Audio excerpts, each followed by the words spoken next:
Hello, everybody, and welcome to the latest episodes of Tales of Diademia. Ooh. We're down to the nitty gritty, and I got so much planned. Where are my notes? I don't know where my notes are. Before we get started, we're going to do quick shout outs to our sponsors, our lovely sponsors.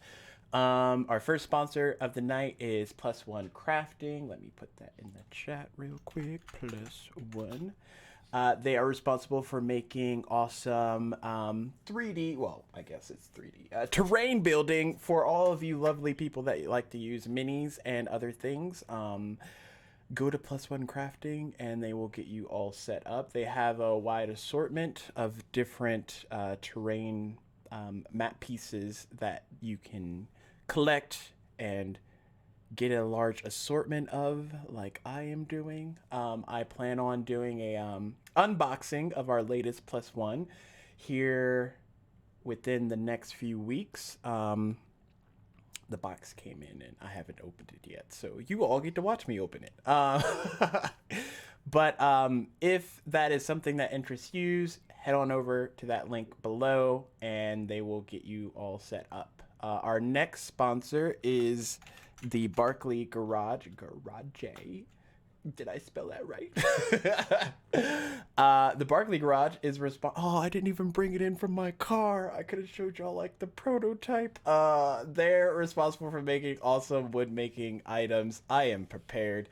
But right now they're working on really cool custom dice towers for upcoming campaigns and also future dumb related things. But yes, head on over to that link and they will get you all set up as well. Our last sponsor is there you go, Liv beat me to it. Epidemic Sound. The awesome sounds you will hear today, aside from us and our lovely voices, are provided by Epidemic Sound. It's a site where it allows you to get music that you don't have to worry about getting demonetized or monetized. One or the other. The one where they take your money. That would be the D. Yes. Demonetized. There we go. Demoneyed. But yes, head over there. That's a subscription-based music site that has a wide assortment of not only music but sound bites as well as sound effects. But yeah, they will get you all set up with awesome musical notes. That being said, in our last episode, our group came across a bunch of different darklings, to which they attacked as you would when you see darklings in an alleyway. Upon successfully completing that match, they came. They had a new party member, a certain Warforged individual joined the party, and he was very helpful in the fact that he is also a cleric, which I don't think the team has had this entire campaign, which is weird because heals are a thing. But yes, Cutlass is joining the crew. They ended up going back to one of the taverns to try and figure out what their next game plan was, and ultimately they decided they need an airship. They came up with a plan. Baston, who was at the tavern, informed them that Kiaran, or not Kiaran, why did I say Kiaran? Adalray, wrong campaign.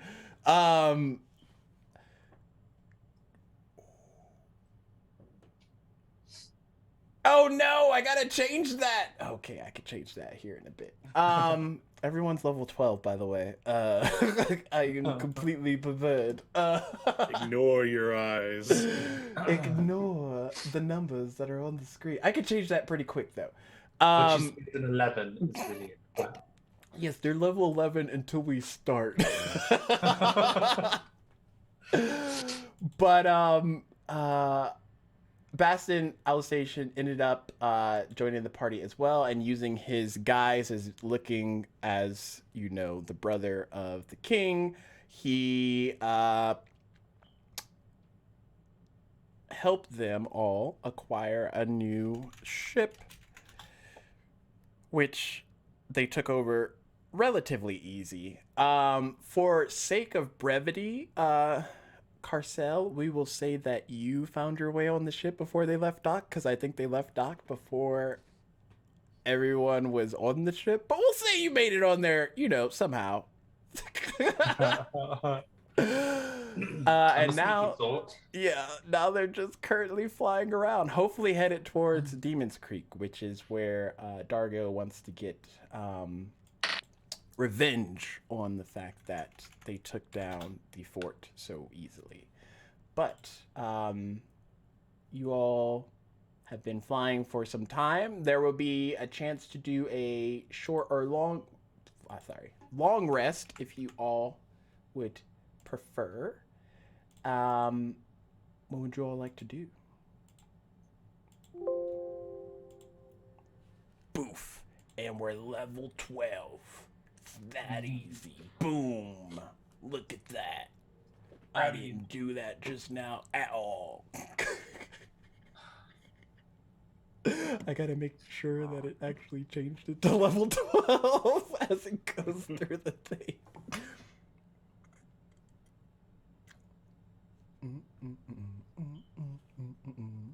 Well, for Cutlass's part, he is going to power down for a little while and recharge a bit, as well as spend some of the time following Bombast around and learning about the intricacies of the ship. Okay. It's a giant machine like he is. He wants to get to know it. Nice. And while he's following me around, I'm trying to figure out the secrets to his power source. How do you operate? What do you do? He told me once. Now I just need to plan it out. Oh no. Infinite energy. Aside from Dargo, Calamar and Bastin Alsatian is also on the ship. Who else? I think that's relatively it. Y'all don't have Eldalre. She's in another dimension. Dargo somewhere. Oh, and I guess y'all have Maka, unless she dipped off at the tavern. I'm not sure. I can't remember. Rangers doing ranger things. Mm-hmm. Marcel would probably be somewhere, like up on the deck of the ship where she could like kind of see really well off the ship. Okay. And just be like sharpening her blades and making sure everything is. I guess Calamar would come up to you, Carcel, because obviously y'all know each other. How are you acclimating to this new mission? It's not exactly what I probably assigned you to in the first place, but it's far more enjoyable, I imagine. Well, wherever the road takes me is where I'll go. It's not where you're going, it's how you get there. It's the journey along the way.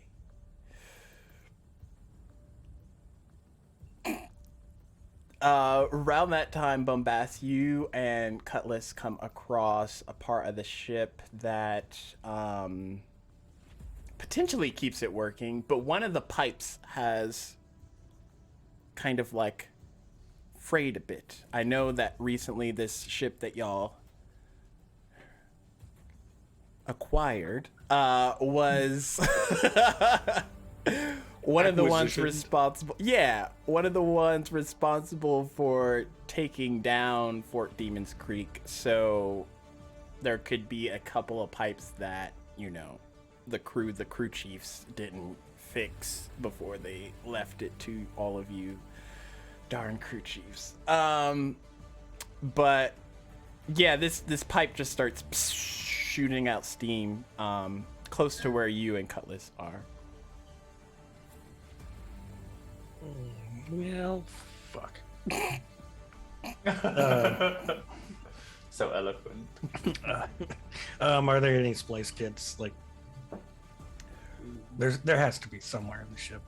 Yeah, during your, walk around, you would have seen that there is a holdup of different tools and parts and stuff that they just keep, like, haphazardly in a certain part of the deck, not too far from where you all are. Hey, Cutlass, want to learn a new thing? I'm always interested in learning new things. Okay, well, we're going to take this coupler and patch the hole, and hopefully we don't crash. That would be good. I do not want to crash from this height. I'm certain that I would survive. I'm not sure of your soft bodies. I have my own means. This is good to know. Sometimes I can take people with me, if I like them. We are friends now, yes? So far, yes. Excellent. So Did you say that the repairs are absolutely required? If we don't want to crash, I would say the repairs are most definitely required.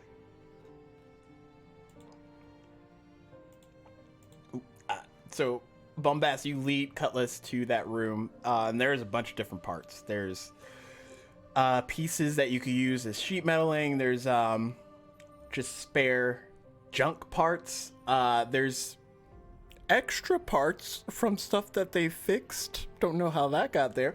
But yeah, there's just a wide arrangement of different stuff.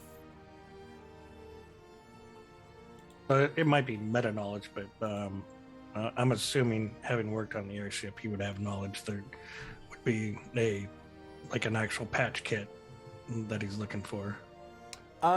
Yeah, just roll a investigation. Okay. See how easy it is to find.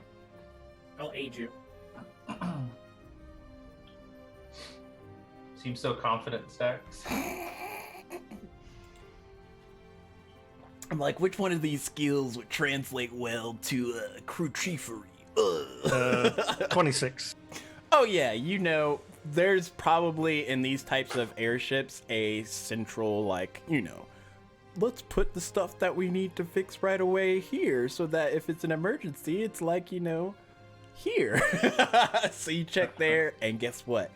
It is there, the patch kit. All right, so Cutlass, we're going to take this, we're going to wrap it around the pipe, and then we got to tighten it down without burning to death. Probably I believe that we can do this. I believe in you. I'll supervise. Are you gonna make Cutlass do this? It's like a 3 level. I'm a Cutlass gnome. will- Oh my I don't have strength. Okay. Cutlass will take the patch. He'll walk over the pipe and bend the metal around it.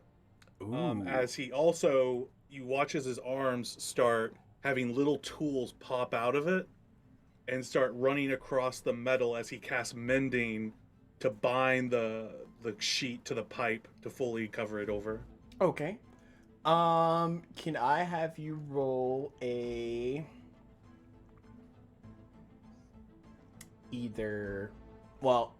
probably athletics check with advantage. Okay. Just see how mendable this. 23. Nice. Oh, they show both the numbers now. Look at D&D Beyond in the future. This Kicking stream ass. is not sponsored by D&D Beyond. But it could be. But it could be. Yeah, you bend the pipe, or bend it. You bend the pipe, you make it worse. No, you bend the metal around the pipe, and with mending and having that scrap there, you're able to patch it up. No problemos. It is good to go. The ship is humming like a whistle. Bird. Whichever one of those words are actually needed. Efficient design. I appreciate what the Imperium has done here. I can build it better. But it's good enough. We should endeavor to do that when we're not on our way to battle. Imagine if whatever powers you could power one of these. You said we just need to sacrifice children, right? I believe that is the way to produce the homunculi core, is through the sacrifice of a child. That's in my design specs. We'll have to look into that more. So y'all keep flying. It's gonna gloss over that whole part. I mean, there's Fade to no black. glossing. If anybody goes to season 1, they'll know exactly how you get a freaking homunculi.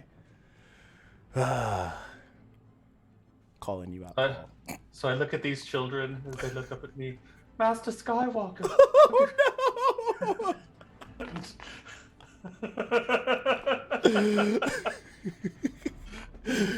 And we have a Warforged army. Oh my god.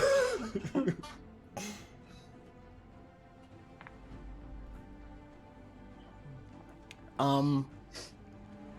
So as you all are flying in that general direction, it's taking y'all a bit. Obviously, y'all have had time to rest and do as ever it were, whatever you do in your free time for rest. Considering the ship only has, the one cook and you all as a crew, it's very expansive compared to, probably the type of ship that y'all might have needed. Y'all have, way more space than you probably need. But soon, as the horizon starts to grow darker, you can see off in the distance, Fort Demon's Creek. It's snowing there, roughly, still. However, there's something looming in the clouds. Have you all roll perception? Carcel, you could probably get advantage because you were looking out the whole time. Okay.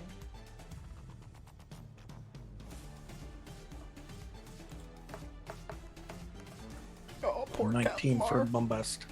Okay. 23.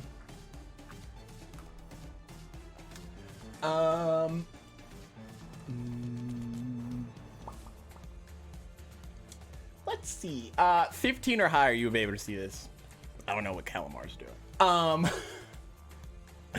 But above Fort Demon's Creek, for those that have been there before, Bombast, probably from this crew. I mean, Dargo as well, but you would see where the dark clouds kind of are forming. There's this purple hued energy kind of radiating downward from the clouds into the fort, kind of in the center.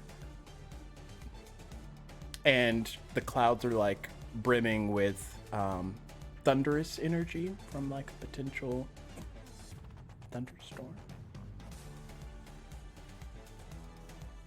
That does not look like a natural phenomenon. No, it does not. Should we move closer to it?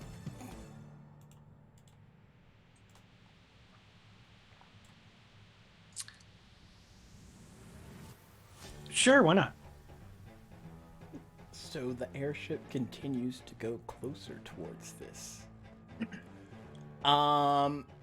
Around this time, let me make sure.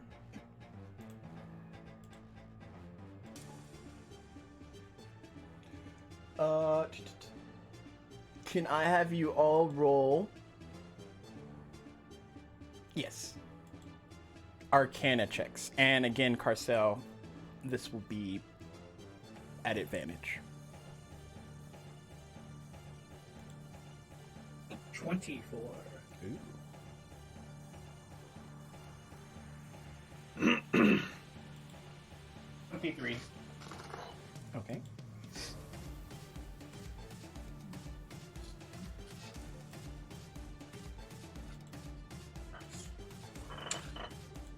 $23. Yeah. Okay.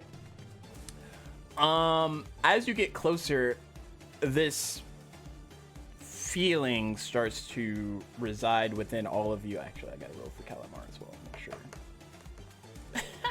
Calamar must be asleep. What is he doing? Oh, he has a +5. He's really into his cup of coffee. Yes, he is just sitting back, relaxing, letting you all do all the heavy pushing. But there's this sickening feeling that kind of resides in all of you, and that magical energy that you all feel kind of feels corrupted by some type of fiendish natured energy as well. Ooh, I like this song. It's Can we called tell Nightmare. what type of energy from our Arcana checks? Like classification? Yes. Okay. Is it like conjuration, like building up? Let me see. I don't want to lie, but what would it be? It would be, yes, conjuration. Ignore the screams. For now, at least. Sorry, I was just picturing the children. Oh no!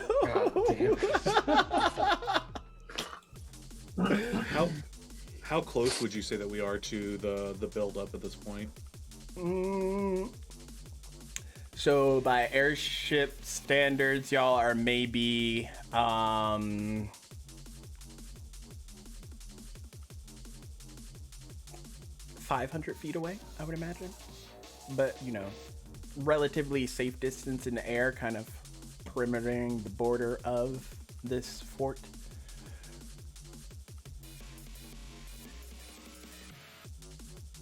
Whatever they're pulling through, I don't imagine would be good for the local environment.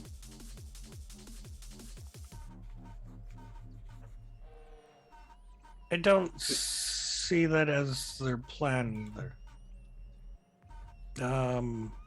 Where's this energy emanating from exactly? Was it like just a cloud, or what's the source? Probably from what you can tell, that purple energy coming out, fueling out from the sky.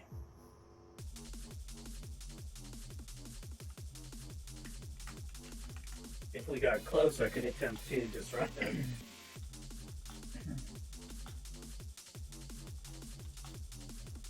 I think that would be the wise choice. I don't see how going on the ground is going to help us with something that's causing this trouble. I will need you to close the distance to 1/5 of our current distance. I can do that. It may get hairy, but I can do it. So you're gonna go closer? Can we see anything down on the ground, like where it's in there yet, or where it's hitting? From what you could tell, it looks like it's hitting directly into like the open courtyard center of the fort. But from that distance, you're not sure like what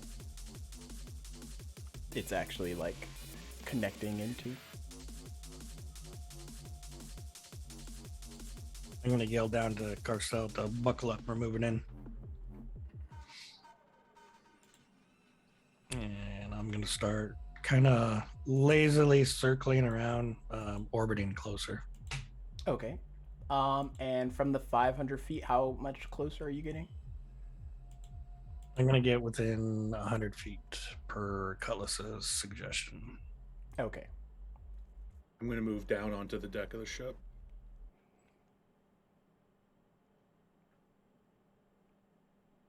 I'll kind of hold on to one of the ropes. Okay.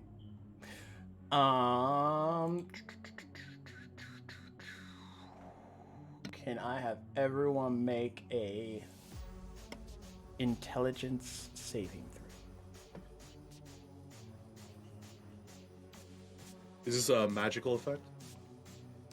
Come on. No. I wouldn't say it would be. It was on 17 and then it flipped over to 3. God damn. So a 10 total. 21 for me. Okay. 17.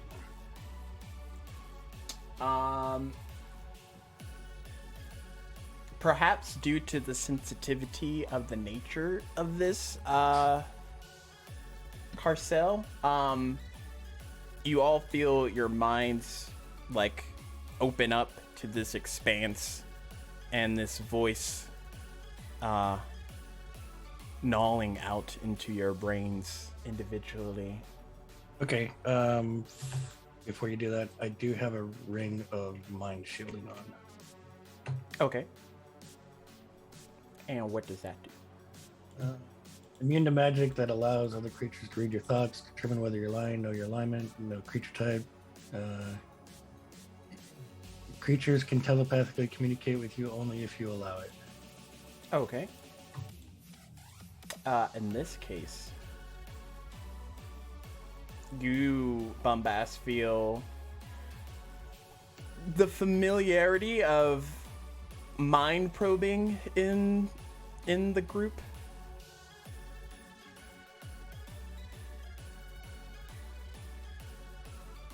We get to see if they're flammable for once.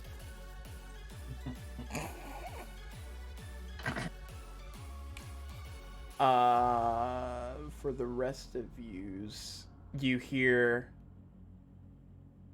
"Greetings, young ones."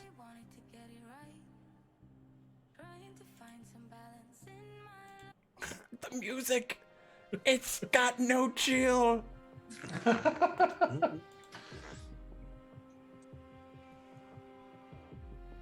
What brings you to my domain?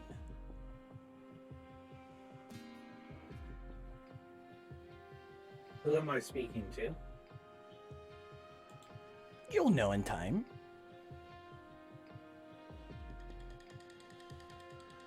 What are you doing here? We were taking what is ours, per the agreement. What agreement? Well, long ago, the Triberian Empire came here from a world much the same as this. However, they sought our aid in the matter.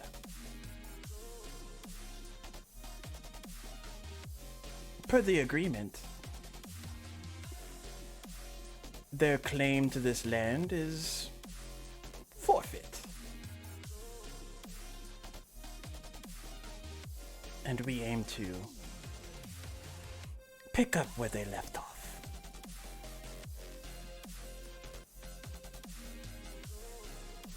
To this land specifically, or to all of this world? To all the world.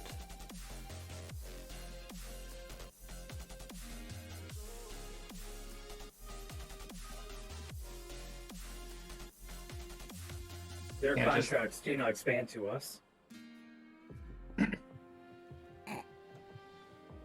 Wait, what did Cutlass say? Their contracts do not spread to us. Perhaps, but an agreement is an agreement.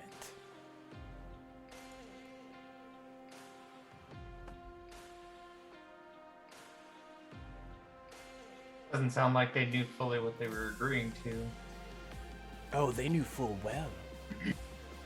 They had brought their world to the point of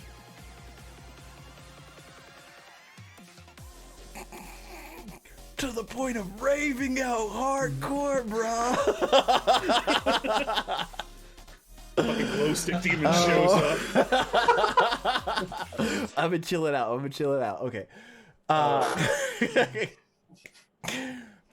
They had. I know I have a couple of songs before we go back into like a raving one, so I think I'll be fine. They had brought their world to utter despair, to the point of it barely capable of magic, let alone anything else. Their greed for advancing in technology has sucked their planet dry, more or less. And what are your intentions now? Well, to claim this one and to acquire the inhabitants within. We have waited long enough. We've waited for the dragons to be slain. We've waited for this new kingdom to try and suppress those who were from here. But we've done enough waiting. It is time for us to perform our actions. Well, we can't just let you do that. Can't? Or won't? Yes. How close are we to the cloud now? I think... Did we Well, get up to the 100 feet? yeah, y'all have gotten to the 100 feet. At this point, Cutlass will grab some of the side rigging and lean off the side of the ship as he holds his hand out, and he casts Dispel Magic on the cloud. Okay. See if I can't break this this connection. So, if it is a spell of 3rd level or lower, it just ends. If it's higher, I have to make an Arcana check that's DC 10 plus the spell level. Okay. Or maybe it's just not good enough. I don't know. Oh gosh. We will go with...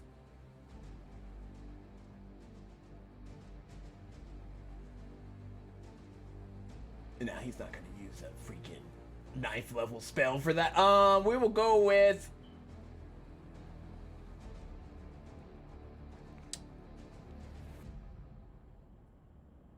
6th level. All right, so DC 16. Mm-hmm.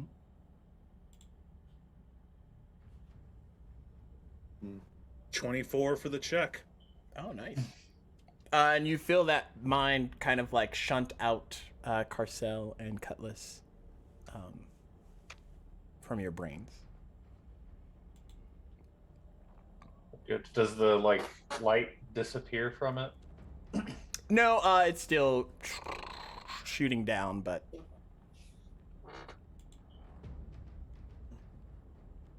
The that connection to connection broke.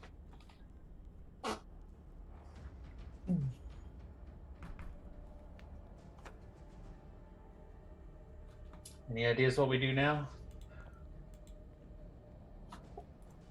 I could attempt a banishment if it's already fully crossed over. But I'm not sure. There's too much disturbance here to tell. There could be a physical body in the cloud, or the cloud could be its form.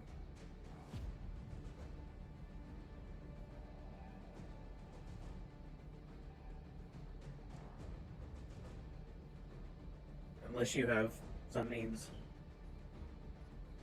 I'll just out of the quiver of Alona, I'll pull out a longbow from it and knock an arrow and try to shoot dead center into the cloud, where the beam would be coming from.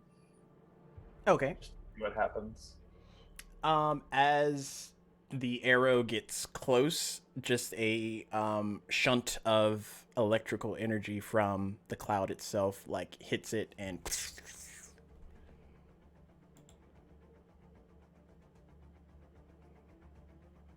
Y'all saw that, right? It has an optimal defense. Yeah. Yeah.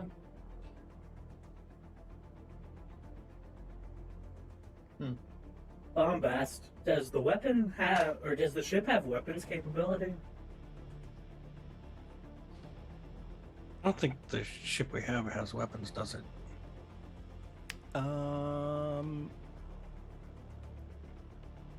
I mean, it should if it attacked the fort. No. That's true. Whether y'all know how to use them, that's a whole nother check. Oh, I Or know how to use Bombast. them. I'm sure Bombast would be able to figure it out. I have no fucking idea. I say if one person's gonna figure it out, it's gonna be Bombast. Just see him like, You're looking in the Calabar, can. man. looking in the cannon, is this the looking glass? So, what weapons are on the ship? There would be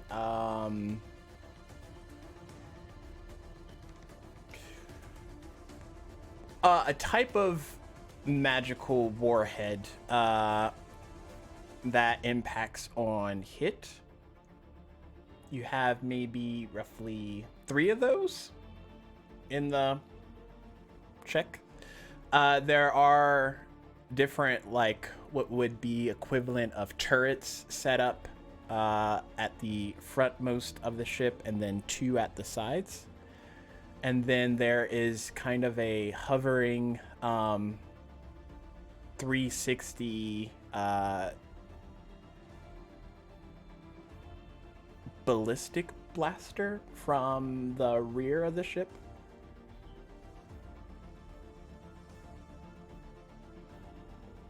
From your knowledge, you would know that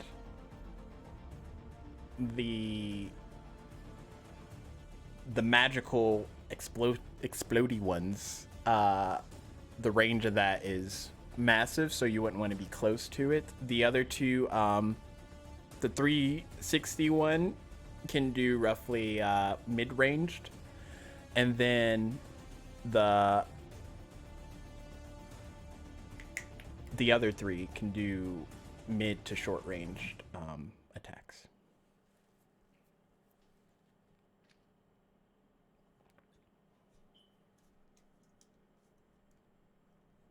You muted. How do the warheads detonate? It's on impact, so it doesn't even. It just needs a target. Okay. And then from there, it would probably, run like a fireball or something to that extent where anyone in that area have to make a check dependent on how much damage they take. But overall, you just like aim it and it goes off in that when it hits that area.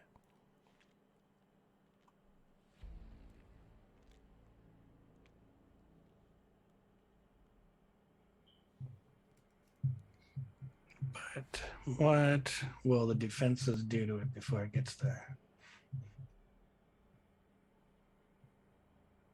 That is the question, isn't it?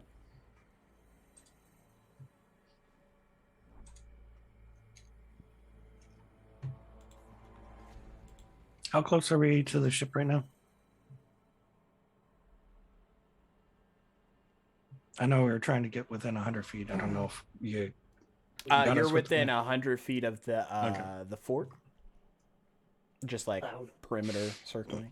I don't think there was another ship though, right? No. It was just like a cloud Yeah, heat Yeah. coming out of the cloud. I meant the cloud. I'm sorry.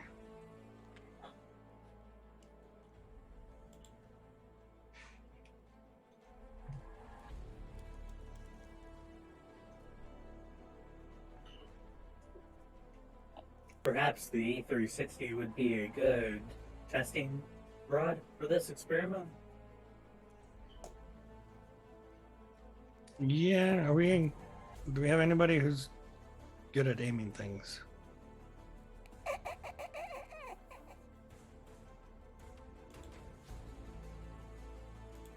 Good luck at Carcel. I'm good with the bow. What are we aiming? I'll basically run through the mechanics. It's like, okay, so this is like a crossbow that shoots lots of things. Oh. Look it over.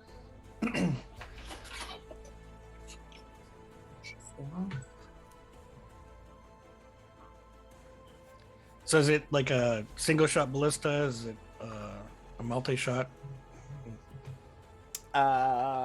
For which ones, the 3 or the 361? The 360. The 360 is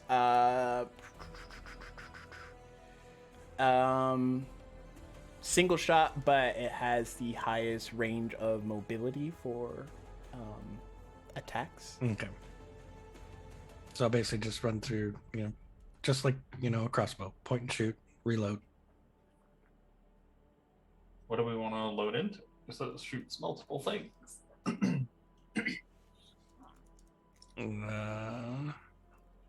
Pretty sure we have like a bolt in there. I didn't know if there was anything like special, like a fire one. I don't know what the fuck. I don't. Okay, so she'll take this thing and like get it all set up. Take aim at the same spot in the cloud, and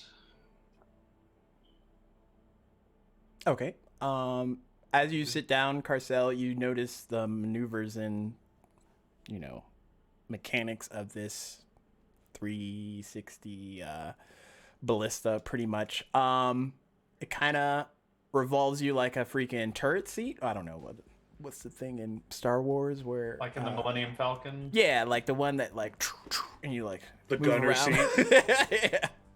So it has a lot of maneuverability. So finding that point where you can see into the clouds isn't too difficult. As the ship is still moving, you're able to focus line sights on it pretty well. Around you, there seems to be like feeds that go into the firing capabilities of this weapon, and it seems to draw ammo from either the left or right side, and the way it like feeds in makes it seem like it interchanges between each shot so that it either doesn't overheat or you can quickly like maneuver to shoot something else without worrying about it jamming up, essentially.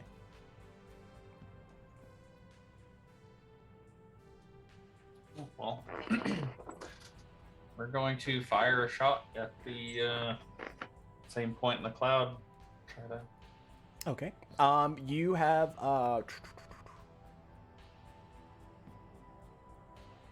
2 attacks per action. So are you just shooting one, like a test fire? Yeah. Okay. You shoot, and it seemingly just goes into the clouds, and then clouds just like brim, but you don't see it like impact or anything.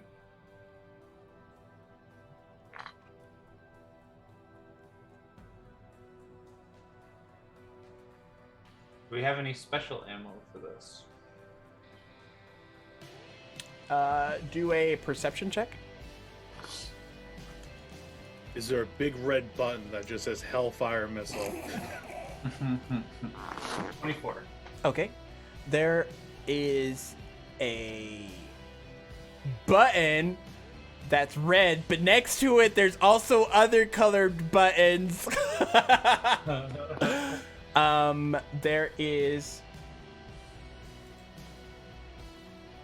I'll just run through them. There is... The order is green button, blue button, red button, yellow button,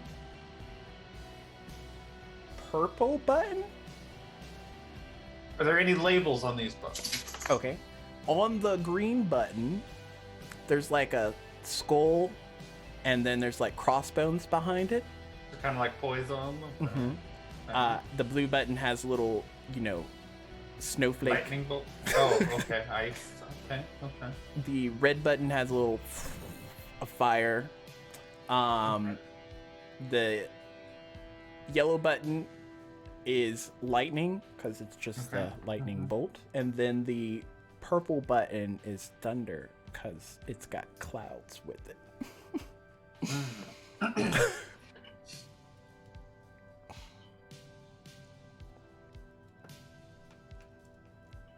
The 5 buttons.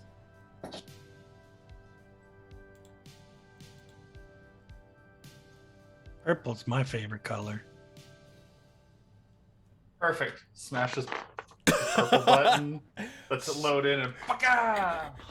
So, can I have you roll? We'll just use your Corpse Slayer to hit modifier. Okay.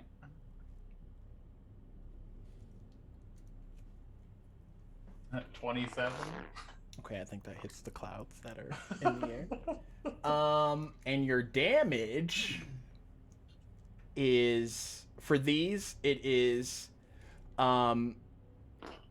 68 plus your modifier. 6d8. So it would be 68 plus, in this case, 8, because we're using your Corpse Slayer modifier. Okay.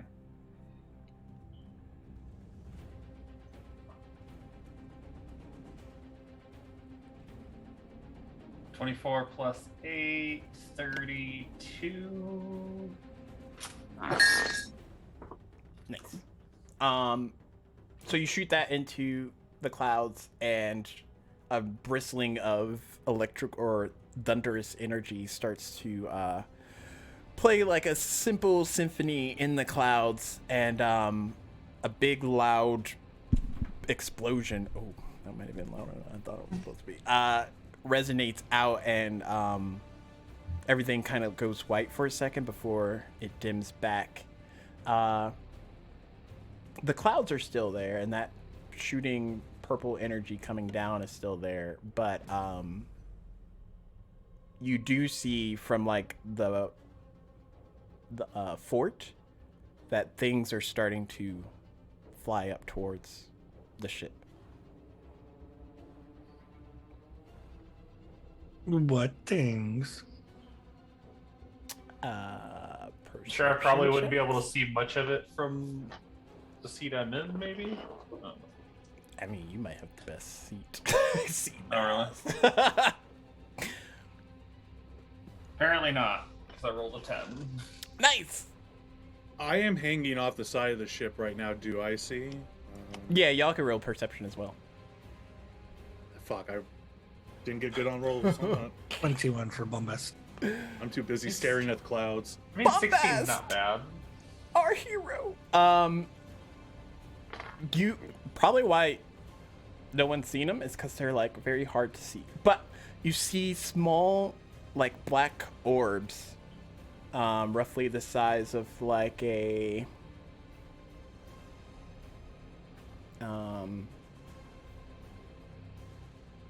beach ball, but like all black, shooting up from the fort and coming up towards the ship.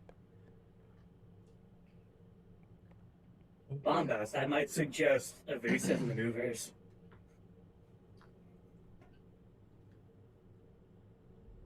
Good idea. Why don't you man one of the big guns and see if we can lob something in there? I will go Now- over to the missile weapon station. Okay. Now, would we be able to tell if there's like any like civilians still in the fort, or is it like completely taken over by them at this point? You could Is that a- assume that if there were, well, this would probably be more on Bombast because he actually knows the layout of the fort. But if there are any, they probably would be held in the kind of like the brig of the fort, which is underground. Okay. So it has been sieged by them, essentially. Yeah, you see the banners and everything from Triperion. Gotcha. Okay. Right. Do you want me to keep firing at the cloud, or just try to take Fire damage? away! Space out your shots, though. Let's wait until we can actually see what we're doing. And I'm going to start moving closer up to a point, and probably like, I'd say 75 feet, Okay.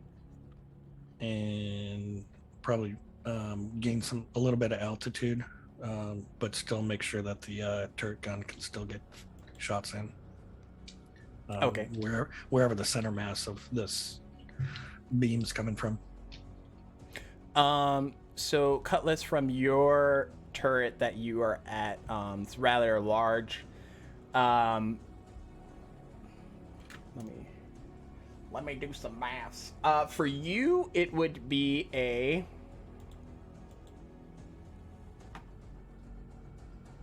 +9 to hit when you fire from these guns. Okay. And then you would have a +5 added on instead of the +2, if that makes sense. The damage? Yeah, it would be let's see.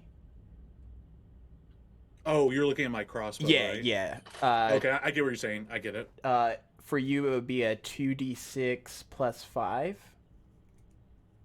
And this is the missile platform? Like, there's, like, the 3 big missiles? Oh, no, that's a completely different other story. Yeah, that's the one I'm going to. Oh, okay. If you go there, that one would be a +14 to hit. We're not just trying to nuke this thing, are we? Well, There are also the ground units that are also attacking the ship. I think it might be wise to disturb their forces. We have 3. Get one in. Just be careful that we don't like hurt any civilians. that Let might me be- let me tell you the potential damage on it, and then you can make a decision from that. One of these is a 10d12. And he also said it had a big radius, and we'd probably be in that radius. Yeah, what's the radius? So you can shoot it from 240 feet, and anything within half its feet is potential. I changed my mind. Don't fire it. Think it's higher. I am moving. So While I am getting closer, I am moving higher to still keep the range. I'll probably keep 100. I'll do 150 feet of range, combined with altitude, Okay. but still making sure that our right side and the rear have fire shots on it. Okay. based on Bombast's knowledge of the area where the brig is that area close to where the center of the beam is on the ground? Or is that like on the other side of the city or something? Not. I mean, the fort itself isn't that. It's in like super huge. It's just at a pivotal point between Triperion and the people of Uvain's territory. So it's like a good fort to have. But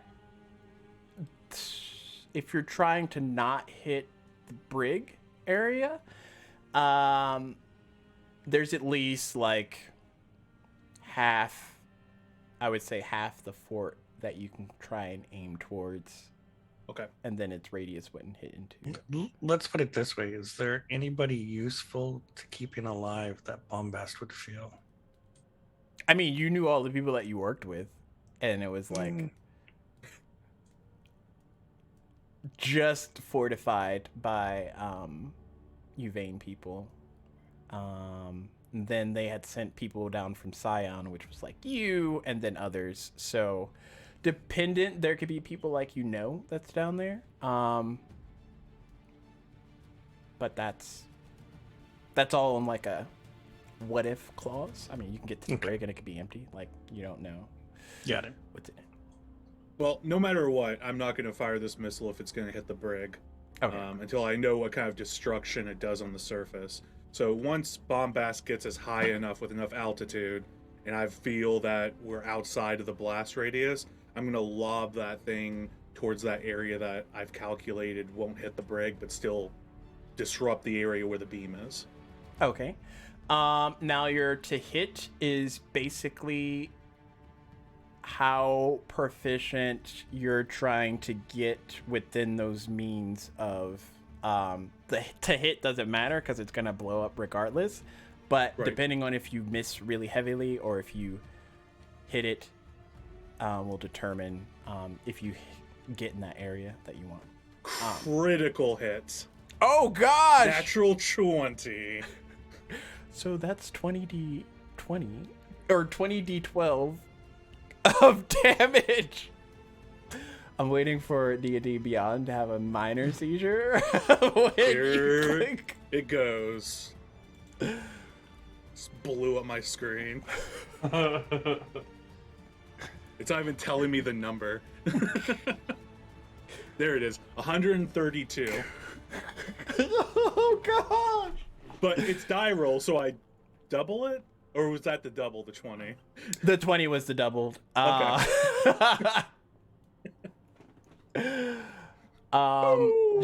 thread that bomb like a needle. for NPCs, typically half make it, half don't. So I'm just gonna start keeping track of Use the force, Luke. damage. Oh.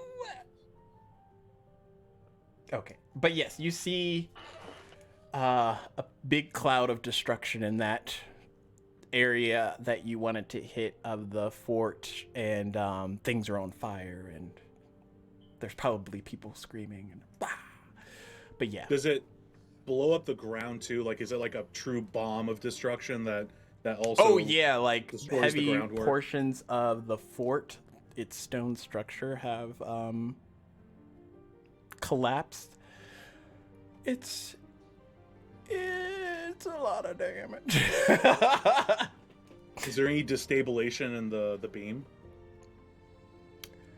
Like, did it fire pretty well and then come back? So the beam that's bomb- coming down. Oh yeah, so the bomb oh. hit, and the beam sensor was in that area. So did it disrupt anything there? Do a Arcana check.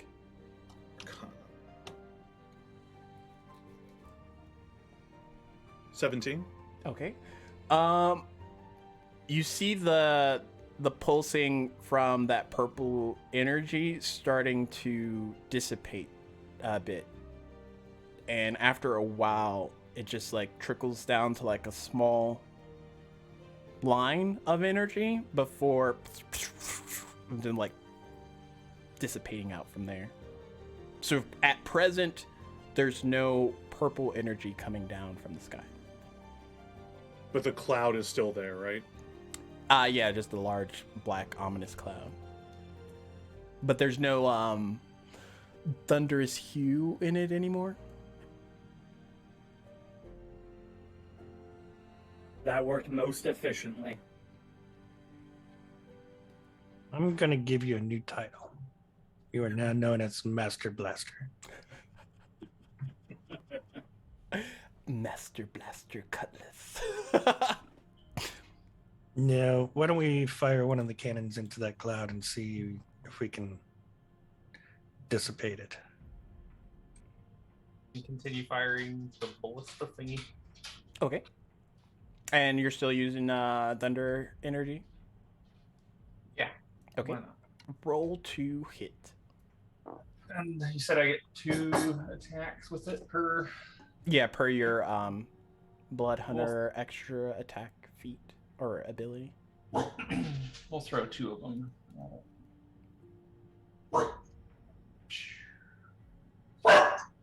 Those are 20. Hey, stop it! Stop. No. She's warning you, Mom. 22 and a 28. Okay, to they both hit. Alright, you said 6d8.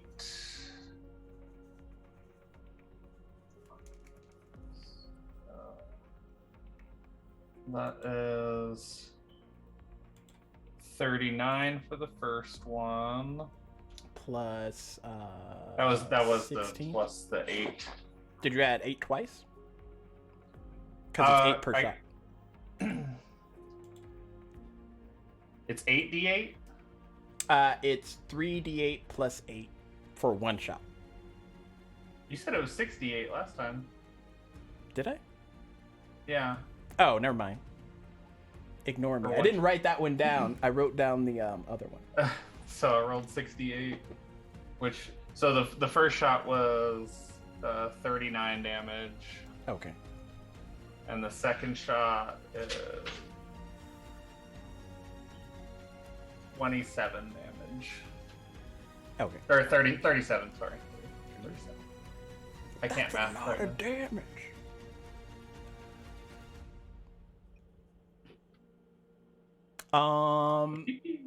Yeah, as you hit into these clouds, the air around it kind of starts to thin a bit, and they just kind of look like regular clouds.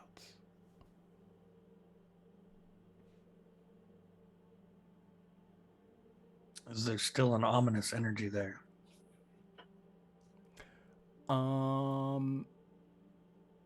Not from what y'all can see. Are there any ground forces that we can see? Not ground forces. But there are a large assortment of those black beach ball sized objects. Oh yeah, that's right. About Are they still flying towards us? We pulled away so we could launch the big thing, and then depending on what he's saying, we're probably going to be moving closer. and from where perception checks, but from where that purple hued energy was,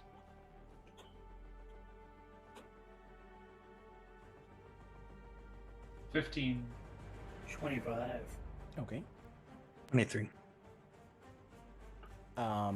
this large, you see it almost like shoot up as tentacles before a snail kind of carcass around it. Bombast, you would recognize this as a mind flayer ship erupts from that point that the purple energy was coming out of, and it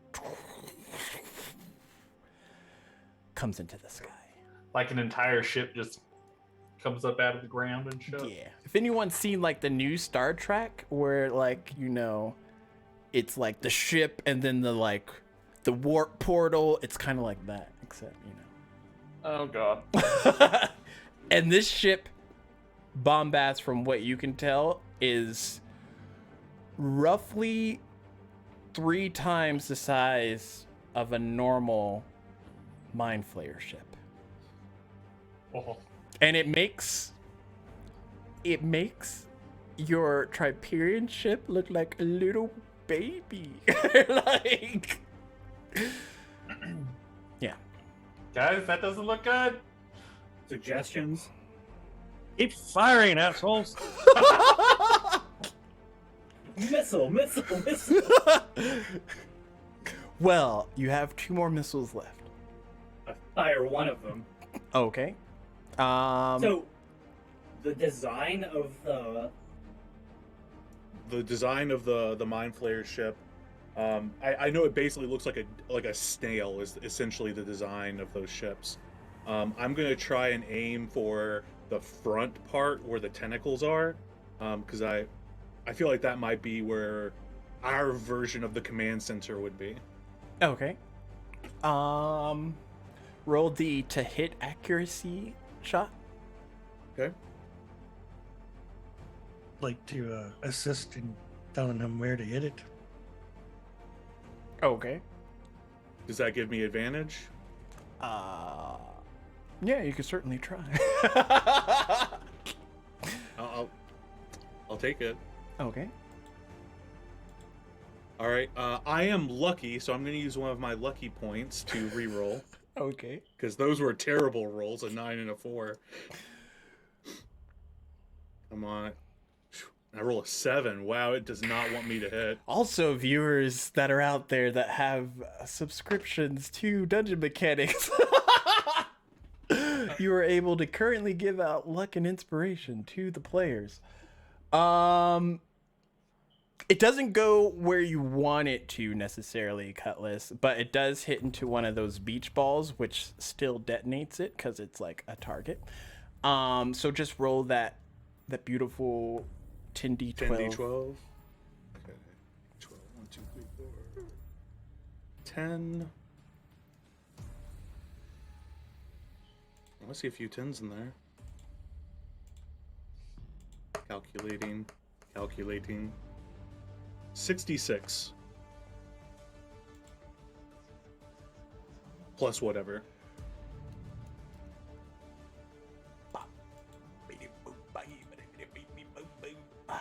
66. It's actually 66 this time. Normally we're Right. like 6d6. That's a lot of damage.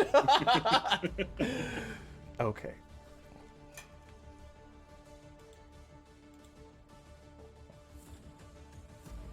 After firing, I'm going to tell Cutlass to move down to one of the side cannons, the normal ones, and start peppering in as much as we can. Understood. I'm gonna look at these buttons and said there's let me some shit down. I forgot what we had. We had Poison, fire, electrical, thunder as ice. poison, fire, electrical, thunder, and ice.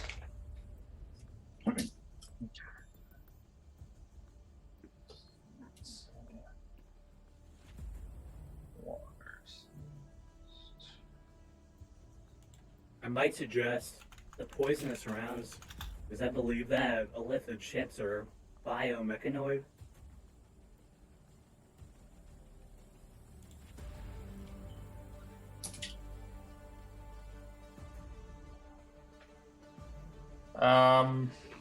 At him saying that, then I'll go, okay, I'll give it a shot. Smash the purple button, and then paga, paga.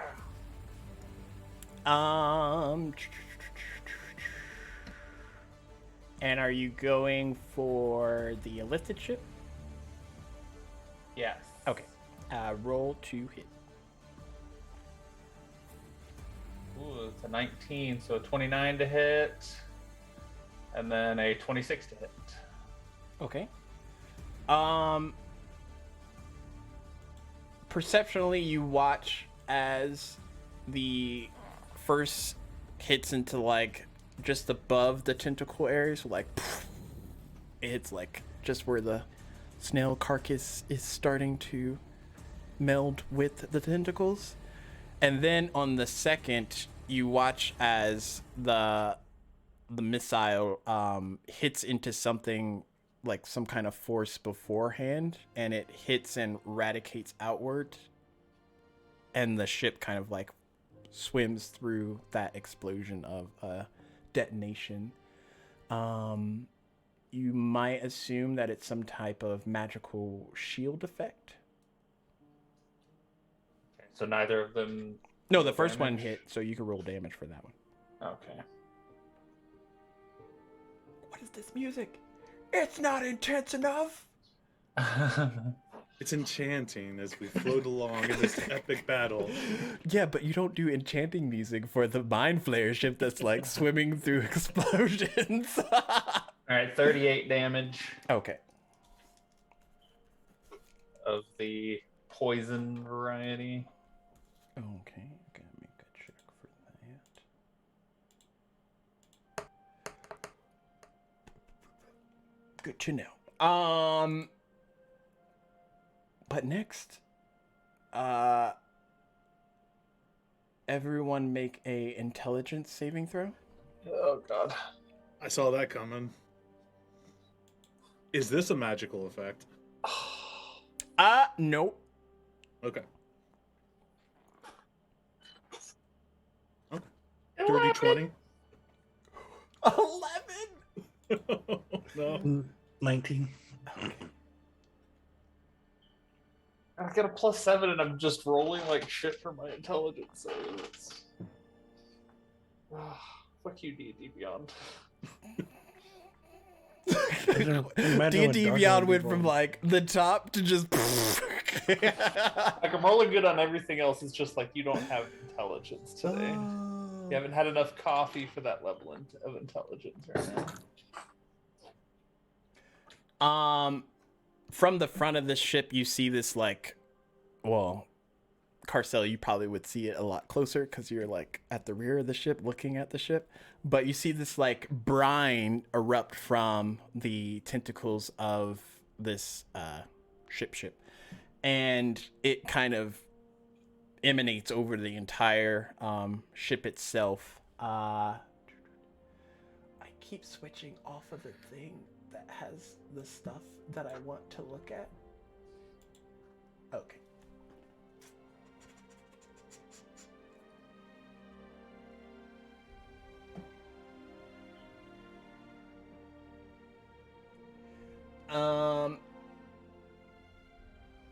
Okay, that's a lot of damage.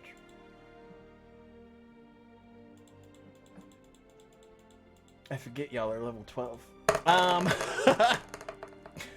So anyone that didn't get a 19 gets full, and then everyone else gets half. So 41 points of psychic damage erupts throughout the ship.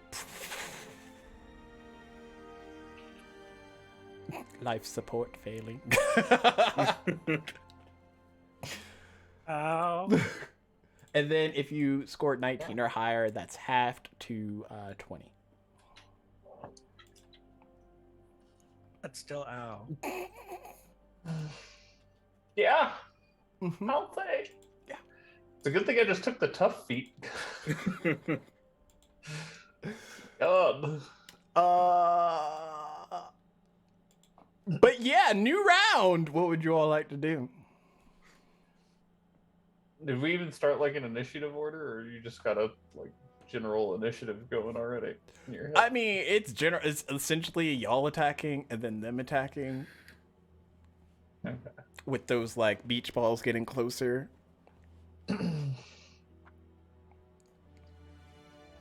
How bad does Carcel look? You wouldn't be able to see her. Oh, that's fair. Actually, I imagine the bombs would be. Do a perception check. I imagine the bombs would be stored in the same area that they have the 360. 13. As you look at her, y'all all look like y'all could have better days, but she doesn't look completely out of the game. She just looks like she got hit pretty hard from her seat. All right. Epic music. They have faith in you.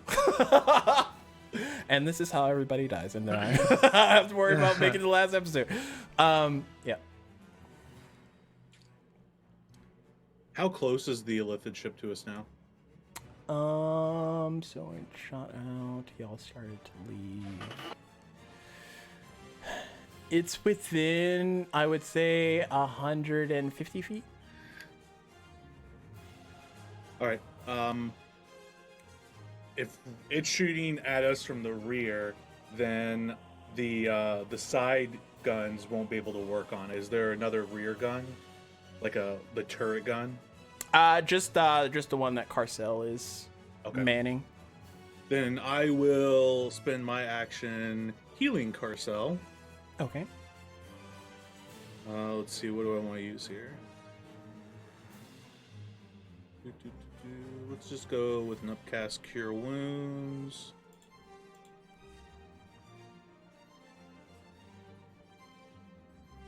$19 hit points, Carcel. Nice. Not 198.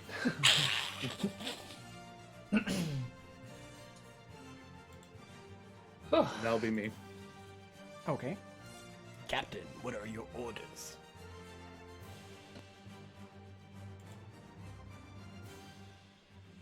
We're gonna keep going. So keep firing. I'm gonna aim the ship, basically circling around so I can keep the starboard side open. So the cannons on that side should be able to get a shot this round. Okay. Do you want me to fire at the ship or the orby things? Fire at the ship. Okay. Also, And- Captain, considering the velocity of the Illithid ship compared to the Orby things, if it could be assumed that the beach balls move a little bit faster, and because of their trajectory, they might make it to your ship the next round. Whereas the Illithid ship seems to be kind of like same speed, sort of, as it's following behind you. It's still close enough to attack, so that's still a thing. But Are the beach balls close to the Illithid ship also? there's some that are close. But because like y'all are also like panning, they're able to like veer off and kind of shorten the distance. How far are they away right now? The beach balls are about 100, and then the Illithid ship's 150. How many of the beach balls are there? Roughly. There's still at least 6 that you can see. Oh, that's it? Okay. Screw 'em. Ask the crew of the Diademia how one of them did. Yeah, go ahead with your orders. Keep firing. Okay. At the ship, still holding. Okay. Firing at the ship. Not with that fucking roll. Oh, god damn it. Oh no. Nope, completely missing those ones. Second one was a 1. Somehow the Illithid ship, between its shield and everything else, is either able to maneuver a little bit, or that it like clips off of the remainder of that shield spell that they. I would say probably me getting hit by that like mind blast kind of threw me off a little bit. I'm just like, oh. There's 2 Illithid ships. Which one do I shoot? I chose poorly.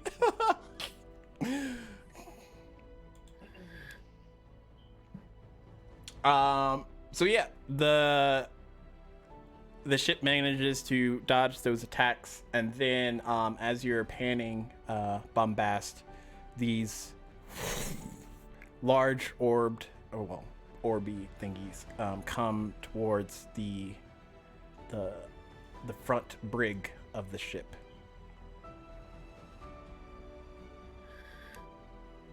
Oh no, you're muted. I cast Storm Sphere on the deck. Okay, what does that do? 20-foot radius sphere of whirling air springs into existence. Center on a point you choose within range. Sphere remains for the spell's duration. Concentration. Each creature in the sphere, when it appears or that ends its turn there, must succeed on the strength saving throw or take 2d. Hang on. It would be 3d6 because I'm casting at 5th level. Yeah. So it'd be 3d6 bludgeoning damage. The sphere's space is difficult terrain.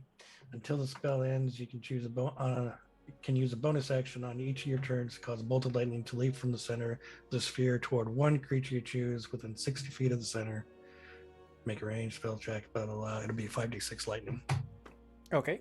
Well, I rolled a 9. Okay.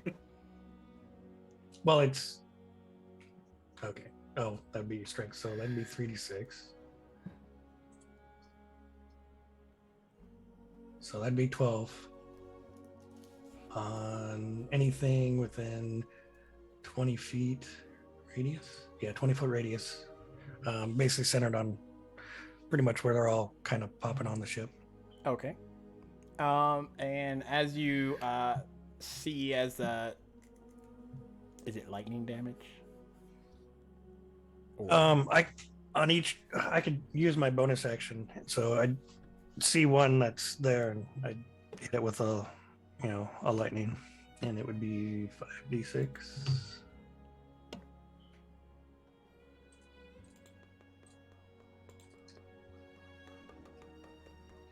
So 16 lightning. Okay.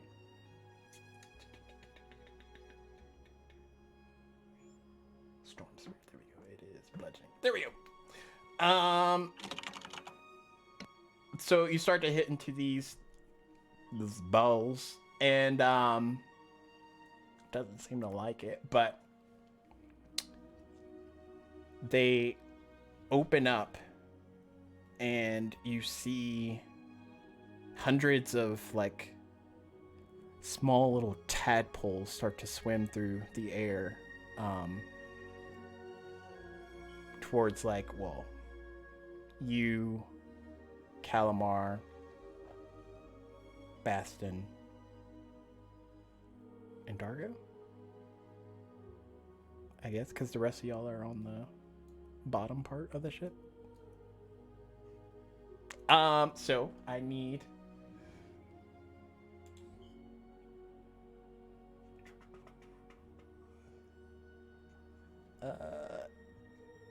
all of y'all to make a Constitution save. No particular reason. I might need to know that particular reason. It's not magical. Oh no, Calamar. 24. Okay. Dargo should still be in. Oh, 25 Constitution. Oh no, not for y'all. Oh. Y'all are safe for now.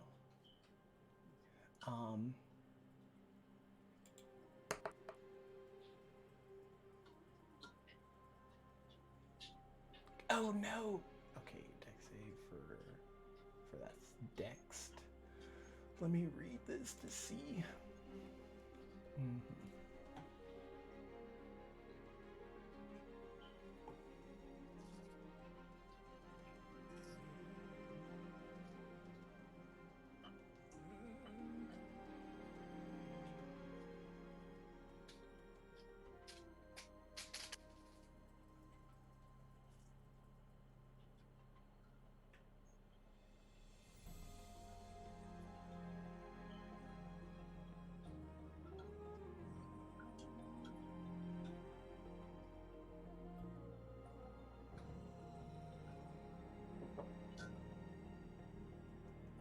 I honestly don't know why it words it that way.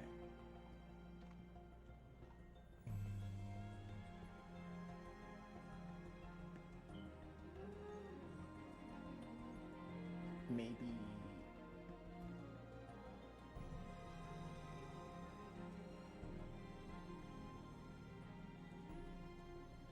Okay. So if it fails, it has to succeed 3 times. Okay.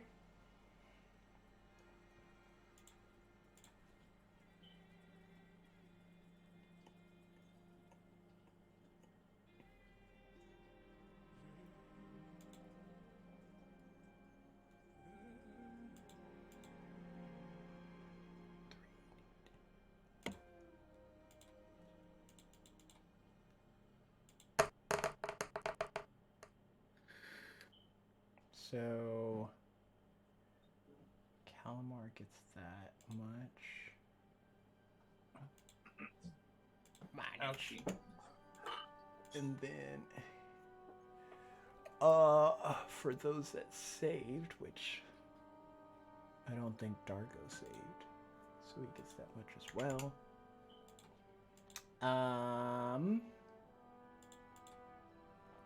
Would get half. So Bombast would get 8 psychic damage when he gets back.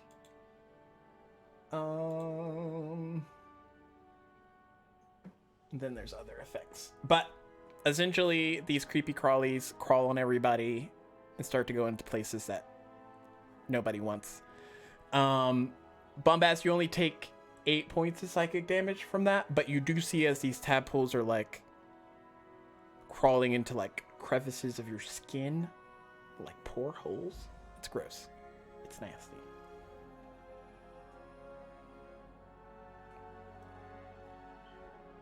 I don't like that. Yeah. It's not a Is pleasant. it time to abandon ship? It's not a pleasant sight. And then like Dargo and Calamar get like obliterated. I gotta roll for freaking Bastion as well. Son of a bitch, so many NPCs. I'm not sure if this is a fight that we can win. Grip hug.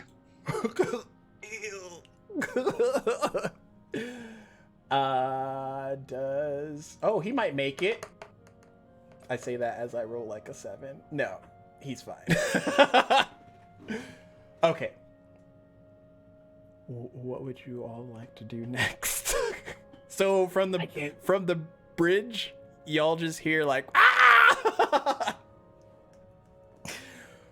Cutlass and Carcel as the others are getting mauled by tadpoles.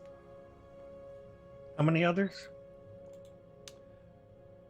How many others? How many others? How many people total are there? There was you, Dargo, Calamar, and Bastion, but Calamar and Dargo failed their saves, so they got like a lot more psychic damage with the stuff.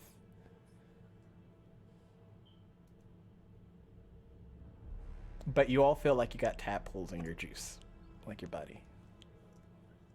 Just doing stuff.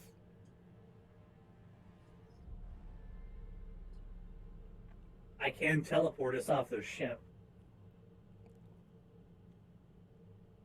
Captain.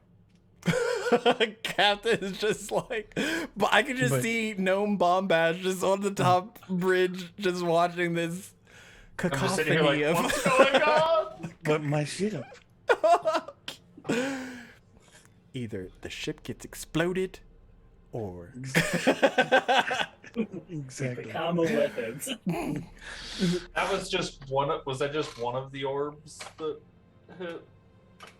I would say between the Sea of Six, they all sort of did that same, tadpole juice attack, and So all of them hit at the same time. yeah. Okay. I just missed that part of it. So. Ew. So if I were to cast a fireball on me, Then it would be centered on you. I went with fire. time to go.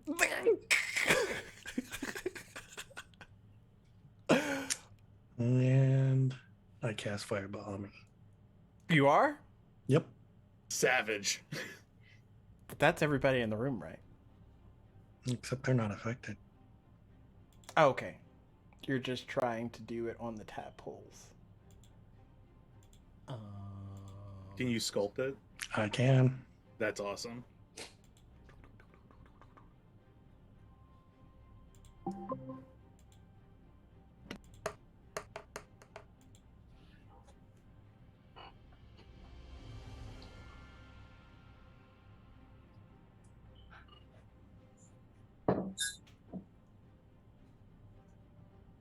Is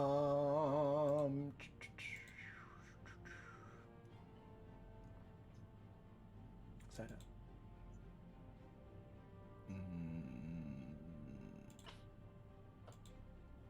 a 2?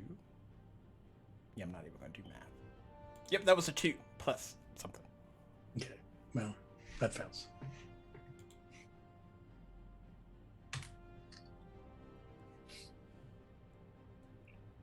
So 29 fire damage. Okay.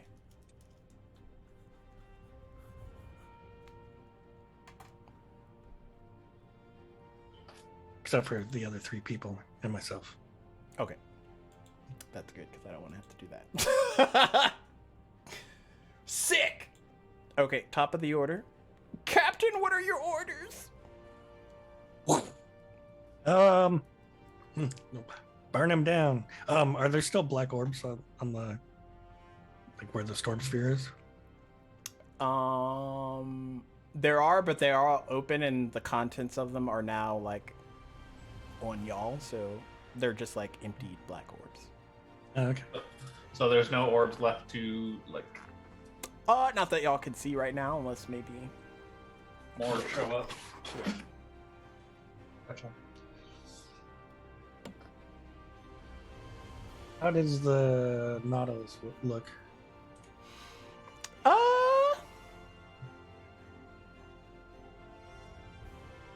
Scratched. She looks pretty good. She didn't take much damage because the brine kind of hit, the Psychically. yeah. Can should I keep going with the poison?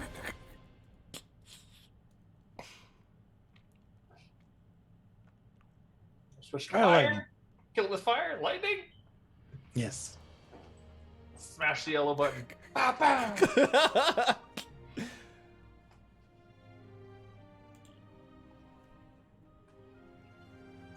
17. Fuck. My mind's still fucked up. 17 and a 12. Okay. Okay. So as you're trying to shoot again, the mind flayer ship, like you might think its shields have gone down, but it's still like maneuvering enough out of the way to not be hit by your ballistas. On my shenanigans. It knows what you're playing, what you're plotting over there. Where are the cannons, Cutlass? Do you want me to do that, or do you want me to come up and heal you? Yeah, I'm fine. All right, I will fire the turret towards the Illithid ship. Okay. If you do better than me,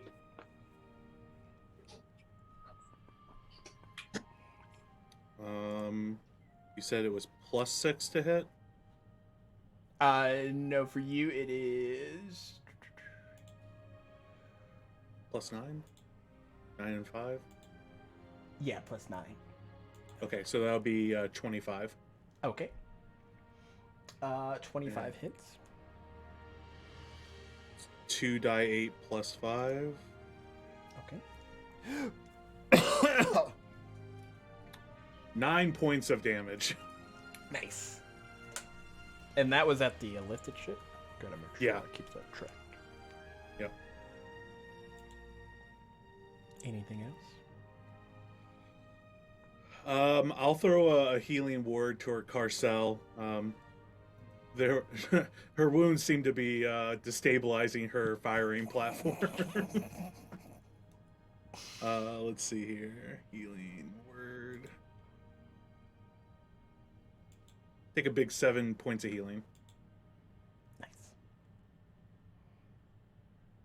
As your vision starts to like track that there's one ship and not 6.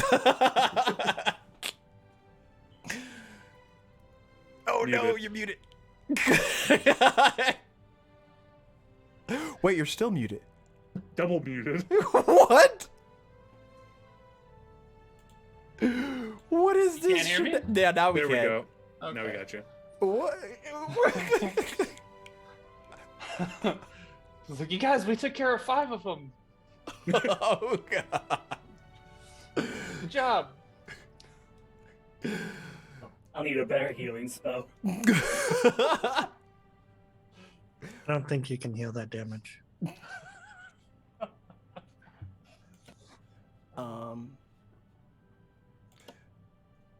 That is that part. So the ballista missed, but the turrets hit. Yep. And for maneuverability, are you still steering the ship like circling it around, but also like panning outward? Okay, making sure. What's the ship gonna do?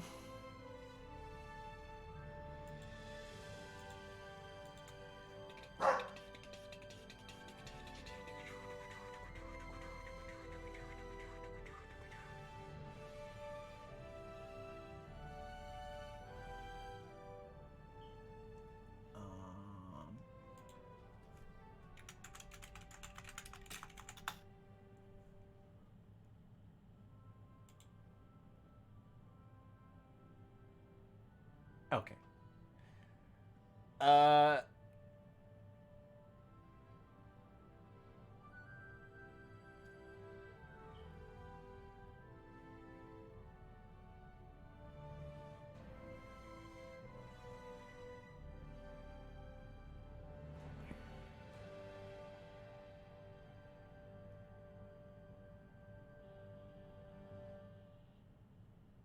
Okay. You watch on the bridge as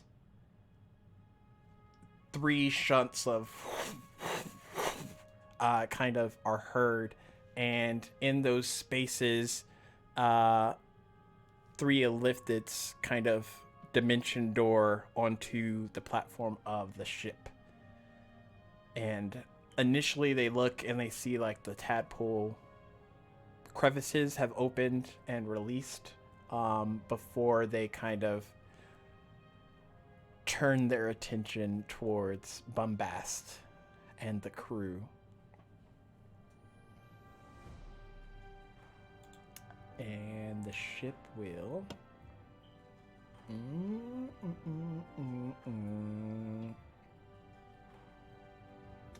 Sure, we're gonna shoot more brine. Because they loved those psychic damages the last time. So intelligence saves.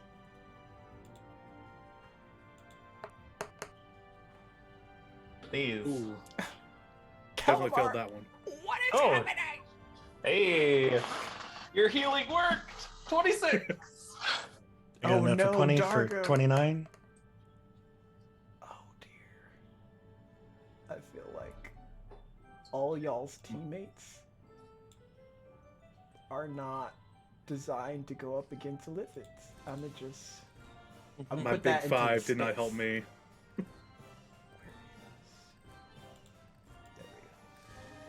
Actually, no, freaking.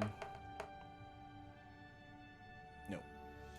Even Bastin! Son of a duck. So angry. He has a plus 11 in intelligence saves. How do you fail? How? I had a +7 and I failed like 2 of them already. I mean, So that's true. We're here. So how much damage is that? Okay. Okay.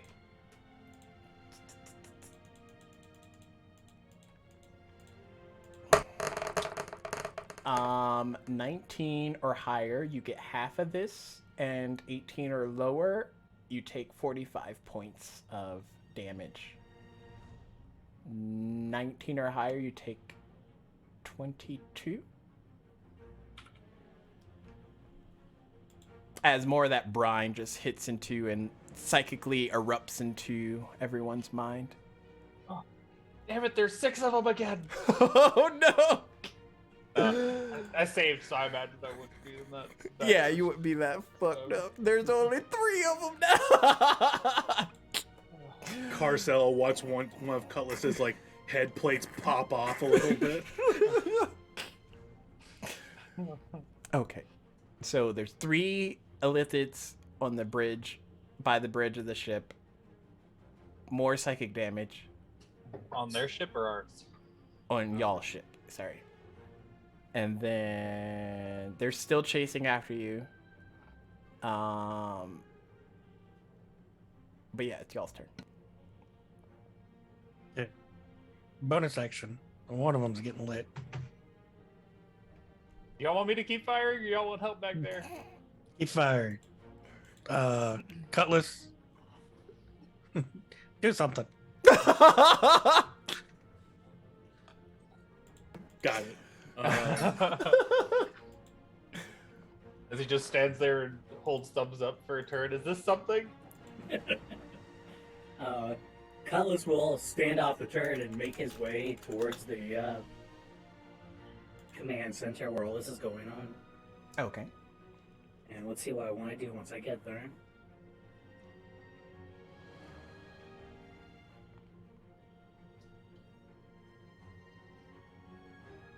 I'll let Bombast continue while I think of what I'm going to do here. I can go ahead and make my fired shot. Yeah, go ahead and do that because I gotta do some rolls myself. All right. So 2 more shots of lightning we're gonna try. Okay. There we go. There's a 28 to hit and a fucking natural 1. So again, your shot One- hits one of them into it, hit. and then that natural 1 comes, and it's just like. Well, the second one doesn't hit, but the first one does. So, Okay. all right, let's see, 6d8. There's a couple 8s in there. Hell yeah. 40 damage of lightning variety from that one shot. Okay. And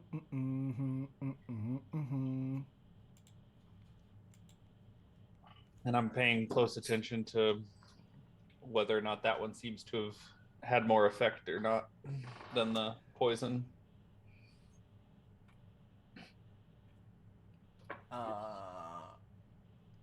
It seems to relatively do the same amount. Okay. Anything else for yours? So Cutlass is making his way to the bridge. Bombast, are you doing anything? So my bonus action, one of the lightning bolts attacks one of the illithids. Okay. For 29 ranged. I'm assuming that hits. Not, I'm scared. 29 AC? Yes. Yes, that hits. So they take 17 lightning damage. Okay. And for my action, I'm going to drink one of my Calamar's elixirs. Nice. Let's see. And heal 16 points of damage. Okay.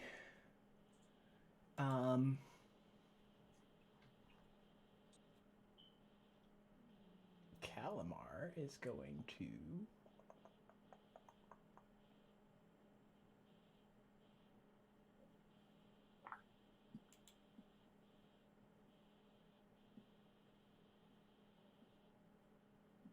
we'll go with hypnotic pattern at 5th level.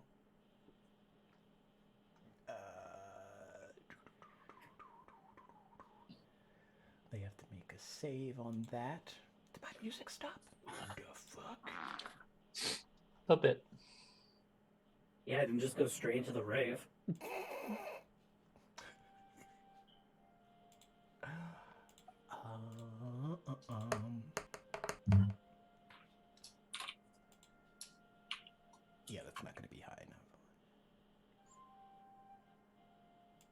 for a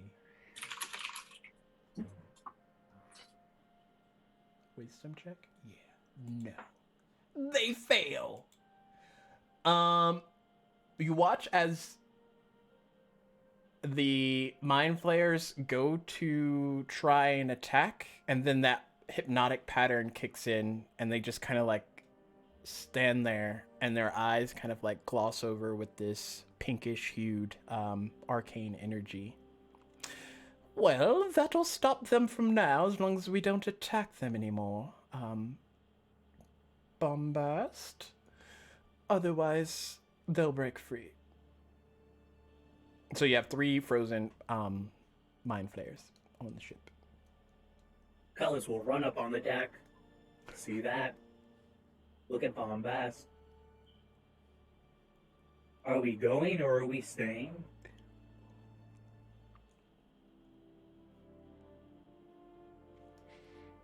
Let's Carlos, let's go. All right. Cullis will reach into his pack and pull out some chalk, kneel down, and he quickly starts inscribing runes like a printer as he's just like scribbling these runes all around him as he casts teleportation circle, and yelling to Carcel to get up to the deck immediately. Wait, you're leaving the ship? You said we're leaving. With the ship.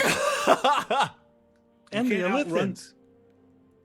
You can't outrun the elephant ship. As I stop my printing. Okay, that's fair. I'm gonna go grab that last bomb, Okay. and I'm gonna drag it over towards those 3 guys. And I will finish inscribing the teleportation circle. I don't really have a list of... What teleportation circles I would know as Cutlass, but I would assume since he spent a good portion of his life in Kalimport, he would probably have a destination somewhere there to like a Thoth temple or something like that, maybe. Okay. Roll a...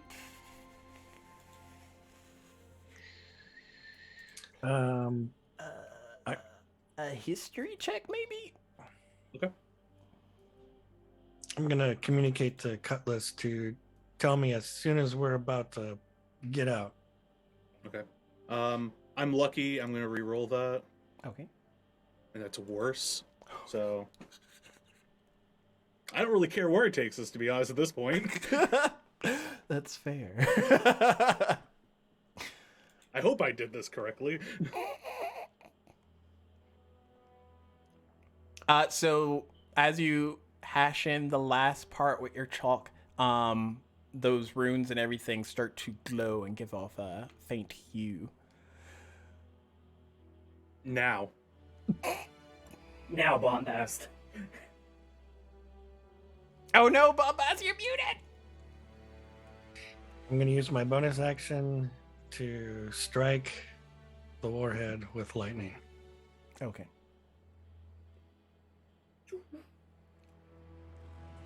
And how many people does it teleport? Anyone who walks through the portal while it's open. Okay. So It's not unlike gonna an be a actual crawl. teleport, it's just a portal that I create a portal on the ground and we just jump into it. Okay. And how long does that? 1 round. It lasts for 1 round. Okay. So you all see this portal open with Cutlass nearby. Obviously, it's like, get out of Dodge Town. What's everybody doing? Diving in. And running through, and I see them diving through the portal, I'm guessing, huh? I'm like, oh shit, and so I dive in after. Yeah. I'm gonna wait until everybody's through, and as the last person, that's when I instruct the lightning to hit the warhead. Also, just for funsies, everyone make a perception check just before you jump through. Natural 20, 28. Okay. 9. 18. Just focused on sprinting jumping in the portal. Okay.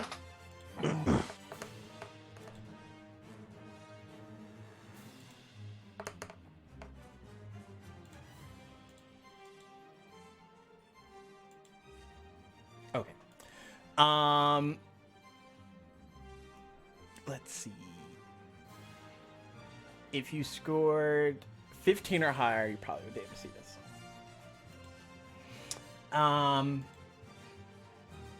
Erupting in the background, kind of where the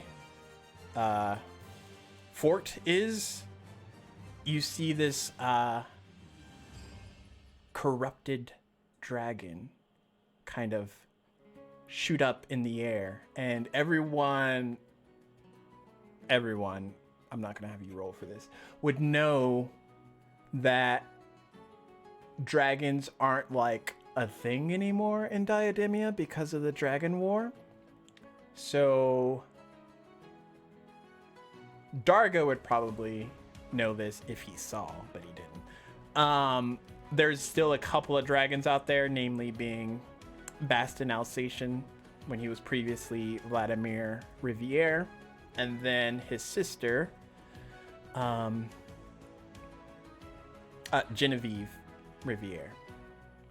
And from how you can see Bastin standing there and seeing the dragon, it looks familiar, but it's corrupted in the fact that it is now a elder brain dragon. This was the correct course of actions. I didn't get to see if they were flammable, though.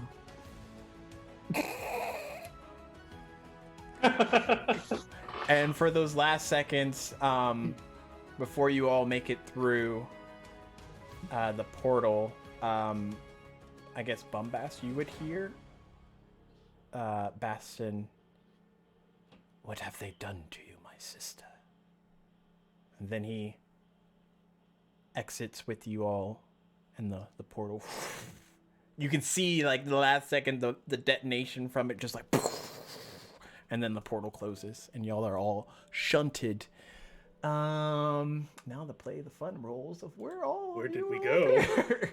Okay, if anybody asks, they blew up the ship. 56, so somewhere familiar, but also not where you probably would intend. You Some all desert. you all appear in a kind of almost jungle foresty type area, and you can hear like animals and stuff off in the distance just living their best life, not any way associated to mind flayer things. But it Plus doesn't... animal sounds stink. Yeah. +1. Yes. But it doesn't seem to be any place that you all are familiar with immediately. What would you all like to do? I do not intend to bring us here. I do not know where I have brought you. But I believe it's better than where we were. Just looking around, trying to get my bearings, trying to see if there's anything that would be dangerous in the area or anything like that. Okay. If you're checking for like danger, I guess. Do you survival?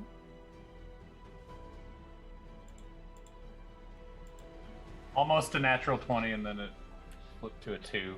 No! So an 8 total. You're in a forest. I mean, I have advantage if I'm trying to track Fey Fiends or Undead. Are you trying to track Fey Fiends or Undead? Amongst other things, yes. Sure, roll again. God damn it. An 11? I don't think there's any Fey Fiend or Undead here. That's a good sign. Oh my god. I'll start doing self repairs. Okay.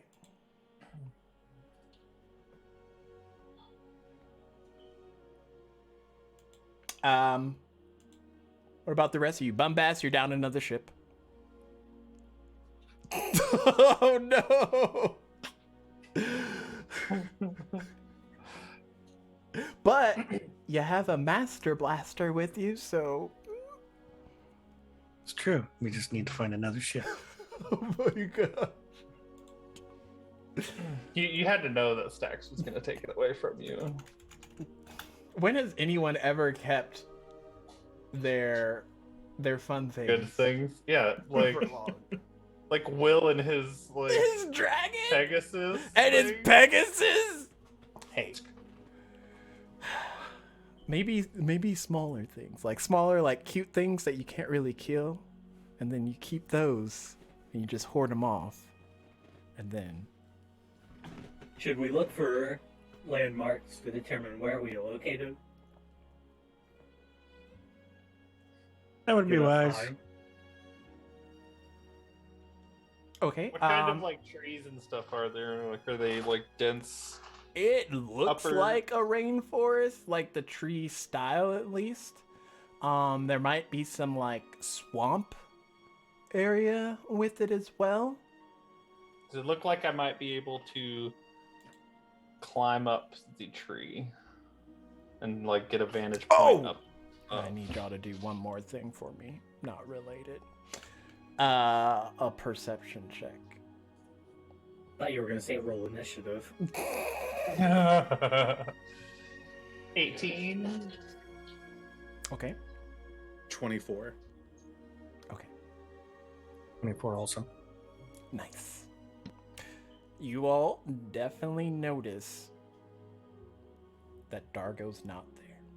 And he went through the portal first. Get that. Dark out. Dargo.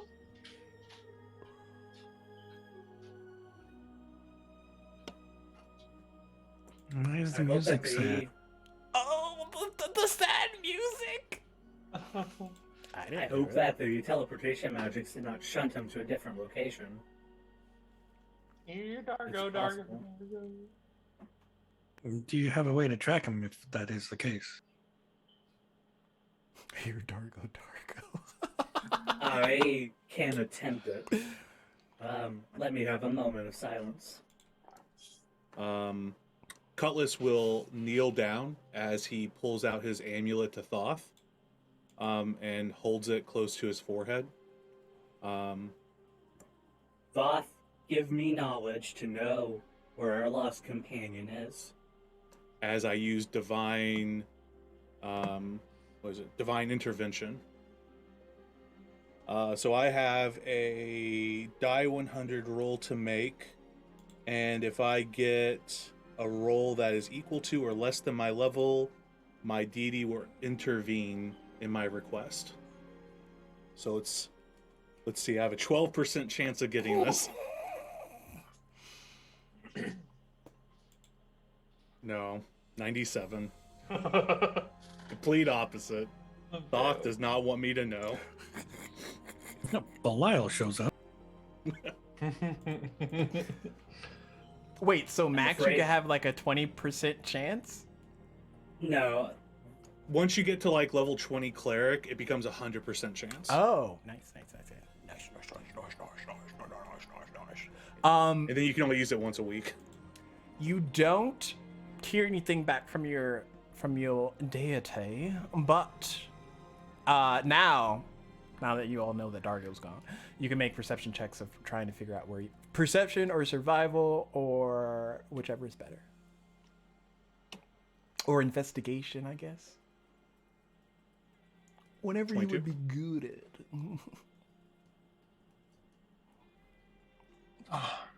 Nat 1. Oof. Not good. Same here. Thoth Or- doesn't want you all to know either. So I got a 10 total of investigation. Okay. You got a 7 total, yeah. 22 perception. I'm gonna roll for Bastin and Calamar. Just At least Cutlass might be able to figure it out. oh wait, Calamar's got some survival capabilities. There we go. 22, 17. What was yours, Cutlass? 22 perception. Okay.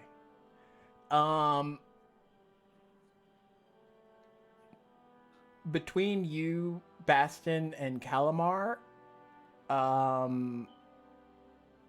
either magically or just divinely, you can sense something not far away from you, probably what would be equivalent to like the north, directional wise.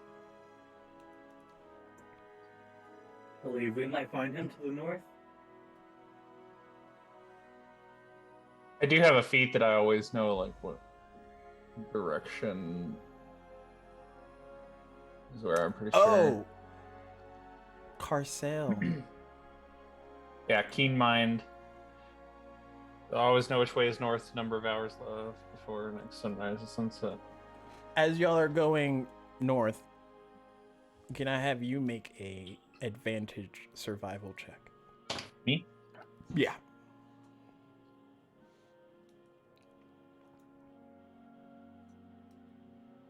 Nope, I forgot to hit the advantage thing. So. Really? It was about to be on a 14 and it rolled over to a 4 again. So 2 4s for that advantaged survival check with a total of 10 each. Okay. So as y'all are walking, just that like prickly hair, well, you have a lot of hair on the back of your neck, but the hair on the back of your neck kind of like perks up. You just feel like slightly uneased about where y'all are going. You're not sure why, but it just feels like oogie boogie woogie. Yes, I got a bad feeling. And as y'all come across this like cliff area that you see down into this ravine, Cutlass, you would probably notice it immediately, but the others, y'all can make a religious check if y'all are antsy. A religiosity check? Yes. Does it have anything to do with fays, fiends, or undead?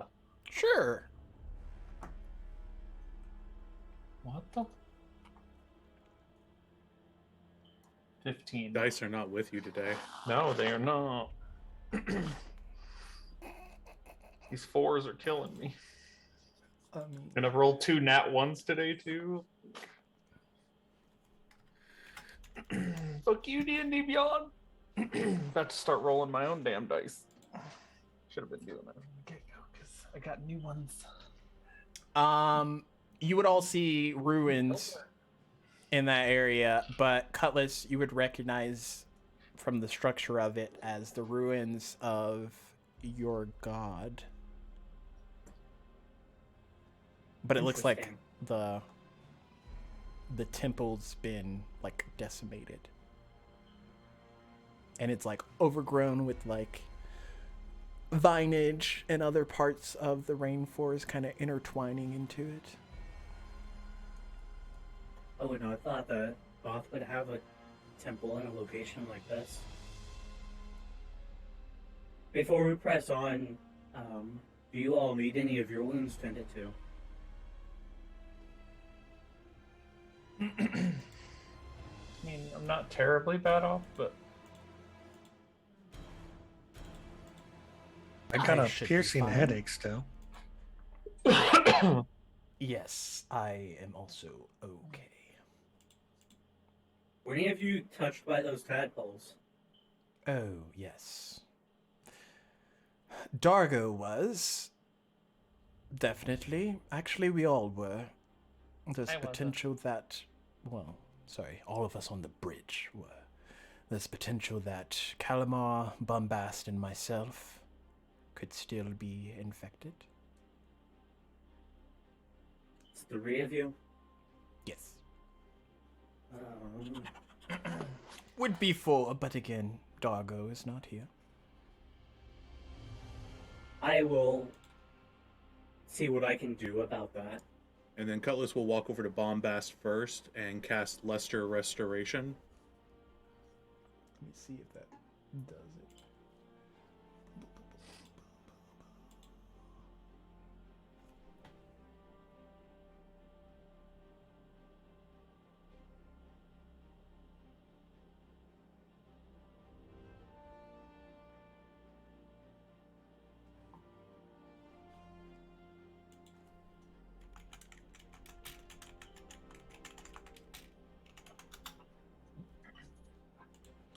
That does.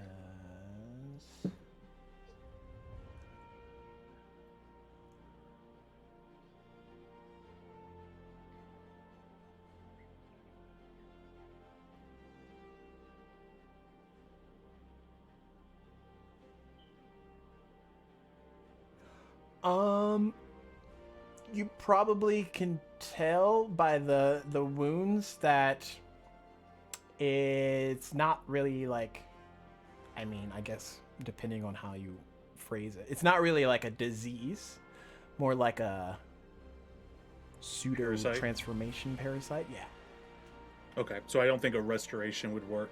Like if Yeah. I used a greater restoration, I don't think that would work either. What does greater restoration do? Greater restoration. Pull it up. One affected by charm, petrified, one curse, any reduction to ability scores, exhaustion, hit point maximums. I know sometimes it's used for greater effects that are kind of outside the scope. You potentially would think that would work, but roll me a religious check or medicine, whichever tickles your fancy. I'll roll religion then. Okay. 13? You're kind of thinking from how these wounds are that combined with Bombastus' earlier fire attack, which you probably can't sense, but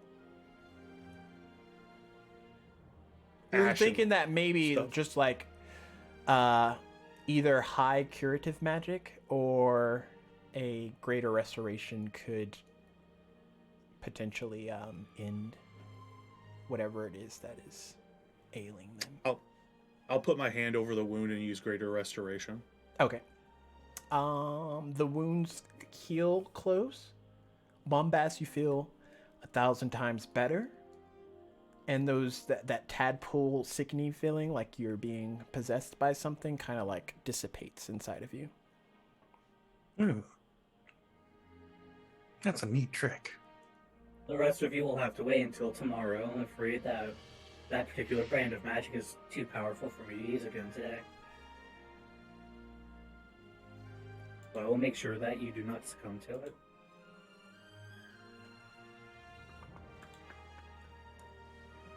And what are y'all doing about this ruined temple?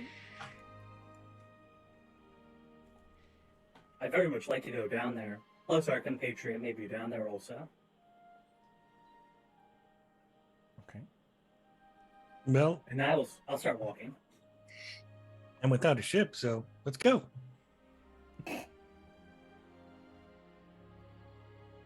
Is there like a path down? You said we're like up on a cliff. Or... Yeah, like you gotta climb down some weeds and some troughs and some dirt and some rocks and maybe cross a little mini river that's not really a river. And then, yeah, y'all can make your way down that way. Take you probably 30 or so minutes, but you all get down there. It's pretty nestled in the weeds. But as you're getting closer, Carcel and Cutlass, probably everyone, it feels like you're kind of being watched, and that feeling hasn't seemed to have subsided any.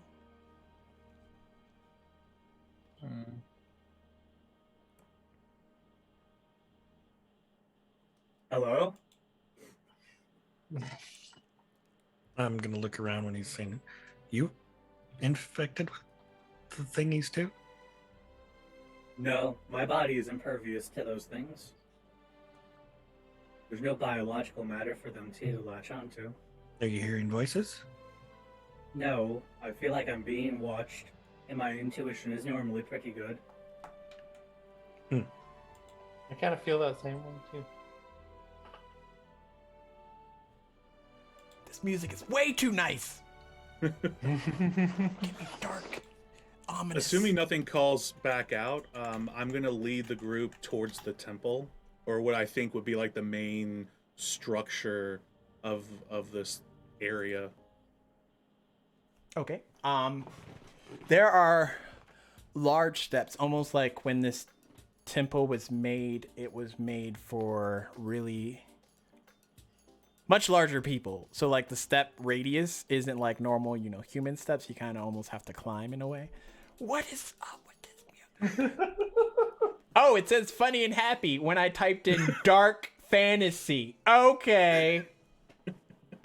That's how choices are made. But yes, the temple's much larger scaled, which is why it probably took you as long as it did to get there, because when y'all saw it from that top ravine, it looked like, a normal sized temple, but it wasn't. So further distance. But you get there and you can make your way up. No problem. It's just a much larger scaled temple ruin. I'll start climbing. Okay. What are the rest of y'all doing? I'm gonna climb on Cutlass's back. Okay, yeah, that might help. I forgot. Yeah, it's super easy for y'all to climb. And then there was the gnome. I'm just gonna follow along behind, kind of watching our rear a little bit. Okay. As you all get to the final top of those stairs, there is this shadowed figure off in the distance up ahead of all of you, kind of standing there, and the five of you approach into that walkway where it leads you into what normally would be the temple, but this is all in ruins. So there's broken over pillars and half constructed wall rooms, and all the roof's gone, all of it's kind of open, but there is a ominous being, that sense of being watched. You seem to feel that it's coming from Dargo? Dargo. No. It does seem much larger than Dargo's mass, which is probably hard to imagine. Wait, this says scary dark, so maybe.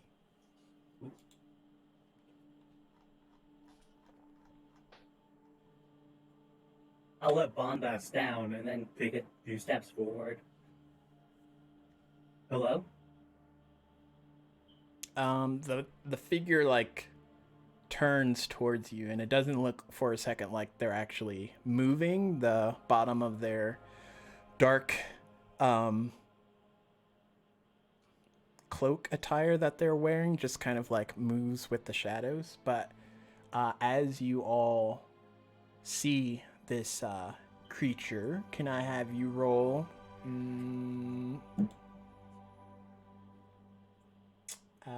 religion and advantage for Cutlass and Carcel? It's super Natural 20, 27. nice. I got a natural 22 Nice. for Y'all are bad boys 25. reading all this dark stuff. 17 total. We took all Lev's good numbers and put them to our... I don't have to roll for a Calamar. Let me close out some of these extra non-used windows real quick. Before you all is a god of the 9 hells. He goes by many names. He's an archdevil of sorts. And he looks at you with his piercing crimson eyes as you watch Calamar kind of like bend a knee. My lord. But you would recognize this god from whatever tales of darkness that you've come across in your travels as Asmodeus.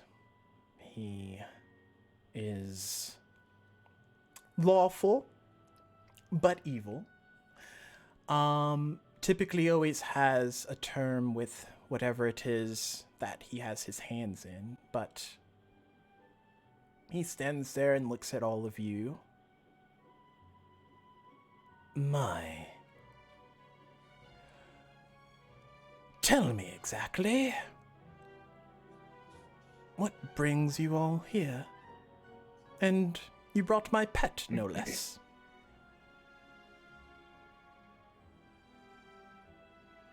What pet do you have?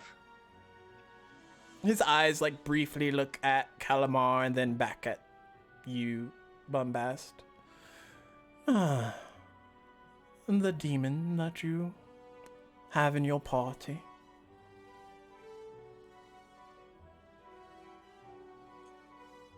Oh, are you guys related?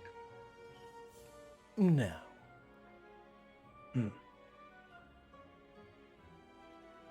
How'd you get here? One could ask that the same of you. You did. And then I returned the question. So now it's your turn. I am the master of shifting planes. To be here is just an afterthought, really. Oh, just like your pet. One would say, where did he acquire such power? That's pretty cool. We arrived here by accident. Accident, you say? Or circumstance?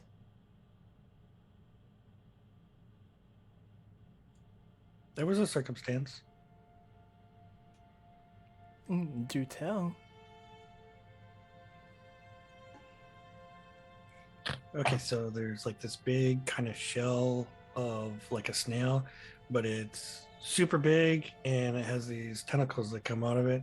And then there's these other beings with crazy tentacles out of their mouth. They like to like feast on brains and. You're referring to the Elithids. Oh, you're familiar with them. Okay, that makes this conversation short. Yeah, those guys. That ship's called a Nautiloid. Yeah, one of those. Yeah. It was a big one. I'm sure there are very few things that he is not familiar with.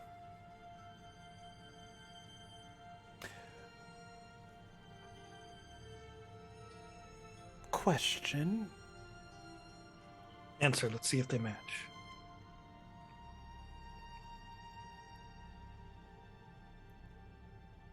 What exactly are you? And he kind of like looks at you, Cutlass, with a bit of intrigue.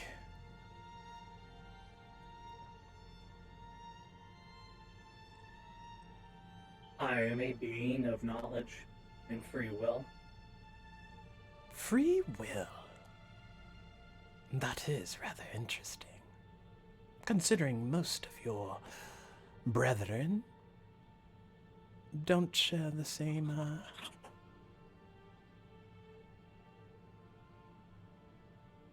privileges. I have been broken of the shackles by the grace of Thoth. Thoth, you say? You stand in his house. Oh, is that where I am? Interesting. So it could use some repairs. Yeah. Perhaps a curtain might lighten things up. Why are you here?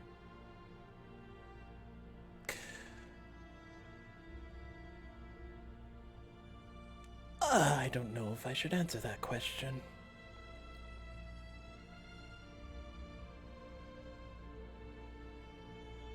This is a place of knowledge.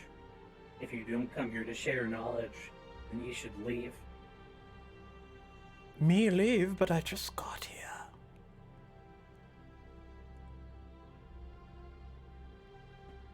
As of all of you. He's right.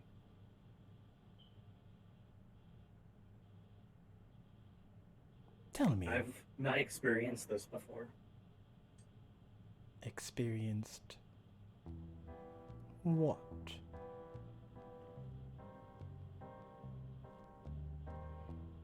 The feeling of a sword hanging over you. Looming? Waiting. Well, hopefully this won't be the last time you feel such a pull. But I guess that's dependent on all of you.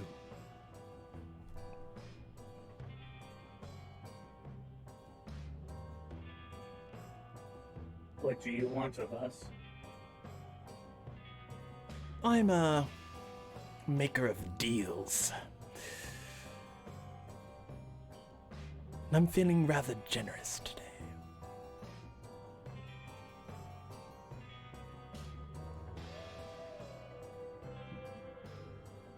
What are you offering?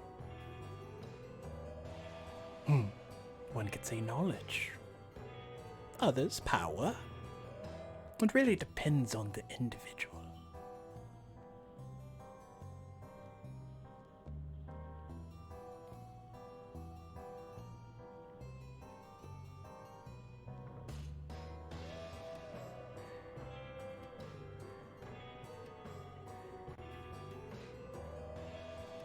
I'm listening. I require a certain item. One that I personally am not allowed to go get. However, all of you are free to do it for me.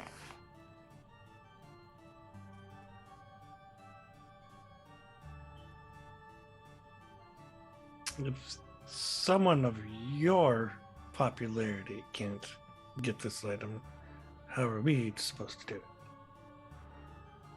There's a tricky thing about it. It can't be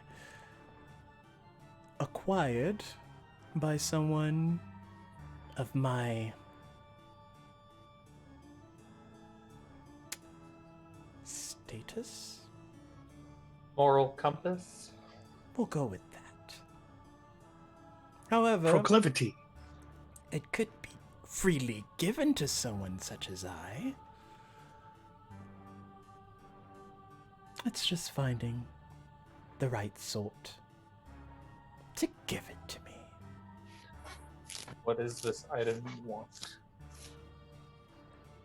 It's a small thing. You could look over it completely if you're not careful. It's a gem of sorts. And it has the power to break apart realms. Now, you all seem like a smart bunch.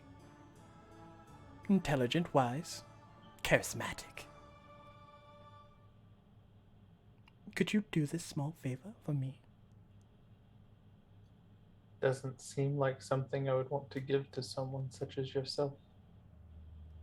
As most would say. But I do still offer riches, power, knowledge, fame, whatever desires you all have creeping in the back of your minds. See, Cutlass, he is offering knowledge. Knowledge should be freely given. Huh. It is not currency.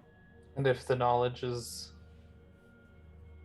paid with such a consequence, seems like this might be something that once we get our prize, then the realm we are a part of might be taken away anyway, and we wouldn't even be able to use it. Some would say that that's already happening regardless. At least now you might as well get something from it.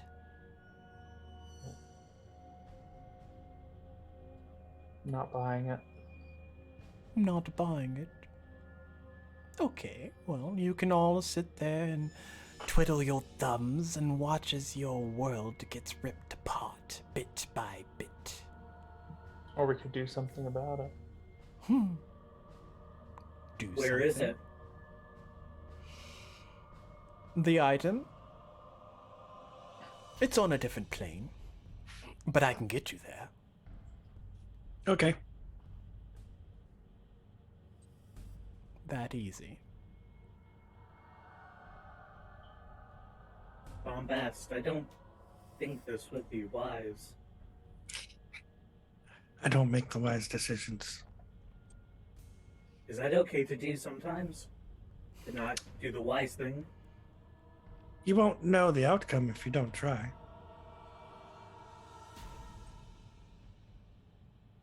I reach up and I grab my holy symbol and I cast Banishment on Asmodeus. Okay. I'm upcasting to a 6th level spell. Alright. Grab it here. Banishment, 6th level. Such This an is why we unwise can't thing have to nice do. things.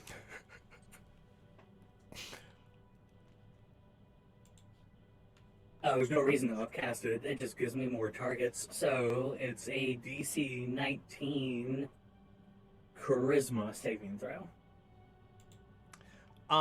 Okay. So which I'm sure he has in spades. charismatic god. But he just looks at you and nothing happens. I don't want you in this house. You should leave. I should, but I'm not going to.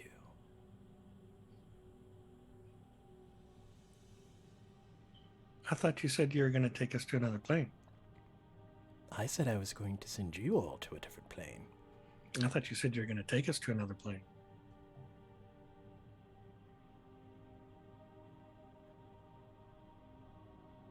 I'll do you one better. All right, pet. Stand up. And you watch as Calamar stands. These nice young individuals would like to acquire a special item for me. No. Well, not all of them.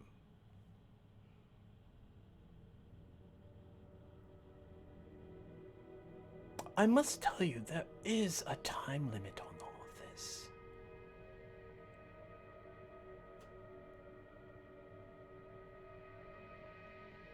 How much time?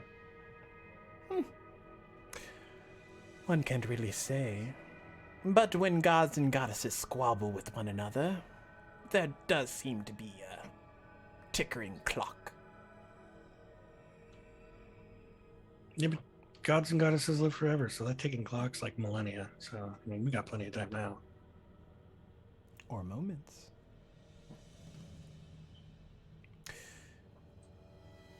Calamar will take you all to the realm. You will acquire an item for me, and you will bring it back here.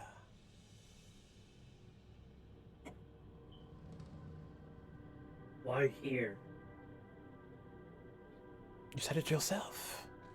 This is a place of knowledge.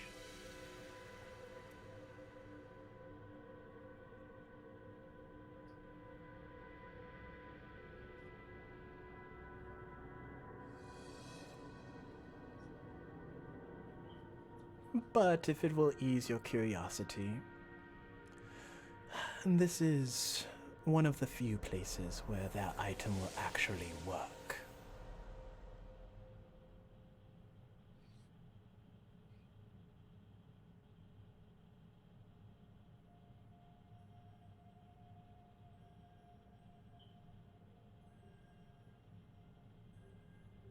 I will not see that item to your hands.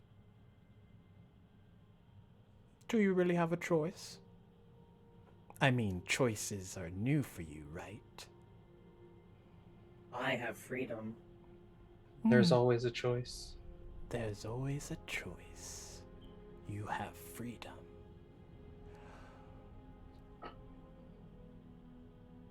Well, you've been given your choices. You can choose to act and get something, or you can choose to stand there and fade away with the rest.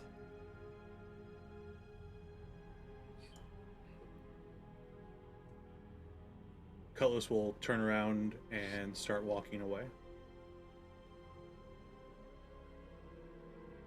Bombast is gonna grab his hand, not like forcefully, but hang on. Why?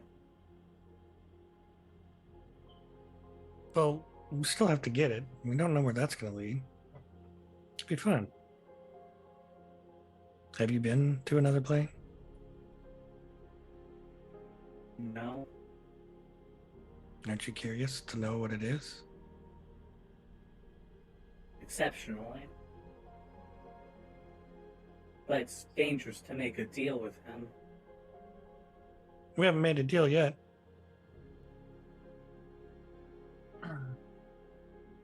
Cutlass will stop and just stand there looking down.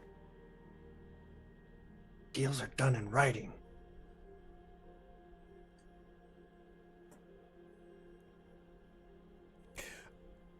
During that time, his frame kind of like looms down towards you, Carcel, and you see like just how massive he is compared to all of you. Not so much in like build bulk, but just his looming presence standing above you. You have something unique about you.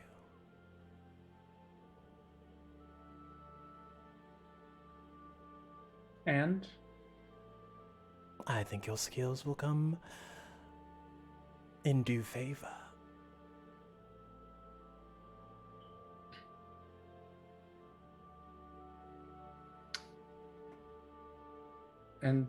what do you mean by that? The place you all are inevitably going to go to is riddled with fiends and undead.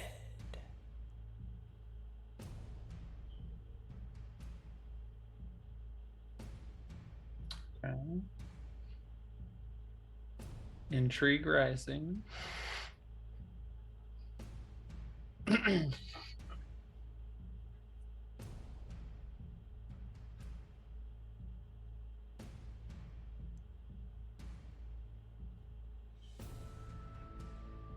Well, I think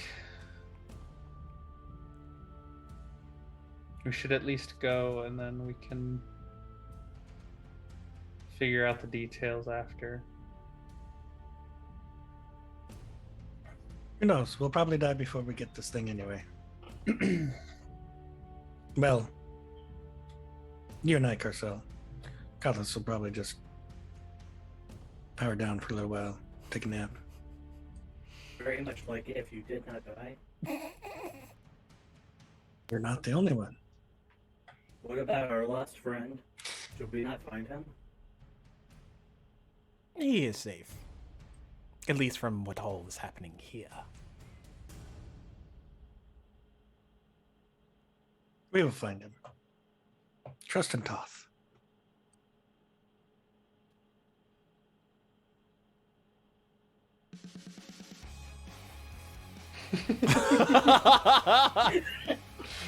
Oh, these musical cues. Gosh, I can't.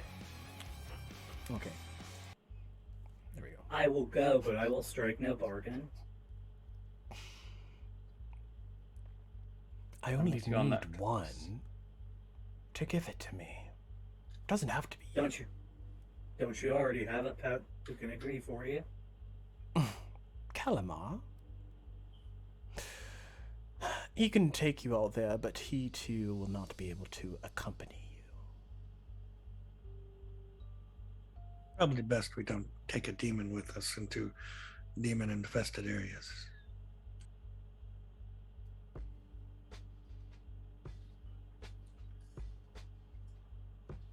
Plus, he probably still has the parasite in him, so who knows what he's going to turn into now.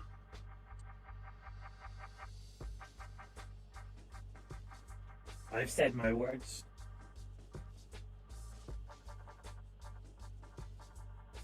What is this place called that you're sending us to?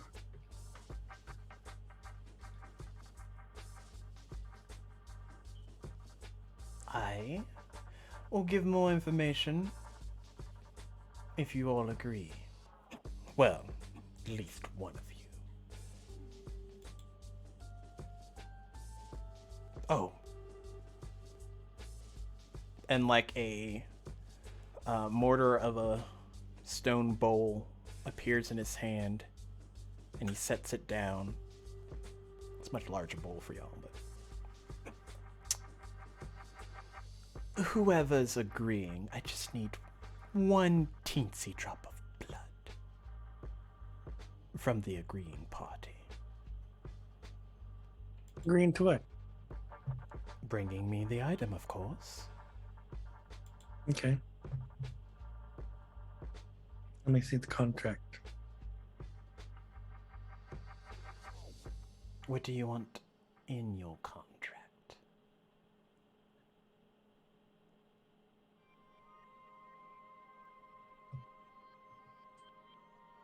Cough. Loophole. Cough. I think I did that correctly, Bombast. Yes, that was very well. Very subtle.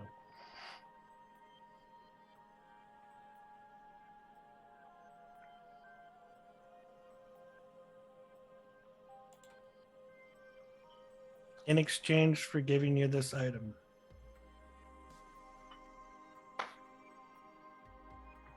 you will each award us one term that we shall agree on upon completion of the task, with no additional cost. What are these terms? Terms to be determined.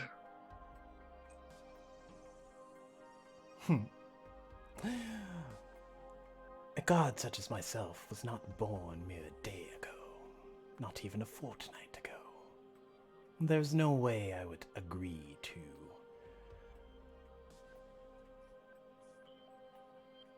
terms of that nature.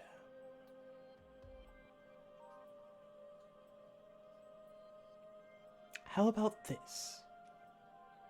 Should you bring the item back, and I do not acquire it, and I do not use it as I see intend fit, the individuals who use their blood will die immediately.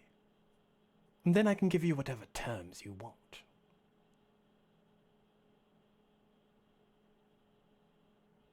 Oh no! Mama says okay. He pricks his finger and steps forward. Only death? There's worse things than death, but mere death will suit. So, if we do this, then we die? If you do this and I get the item, you all will get your terms and go on about your merry way. If you do this and I do not, then yes, you all die. That is, if you don't die from where you're about to go anyway.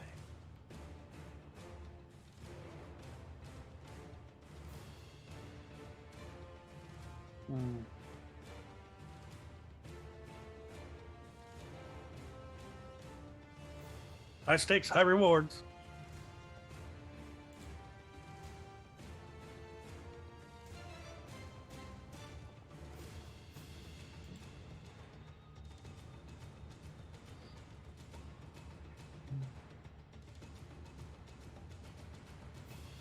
You only need one?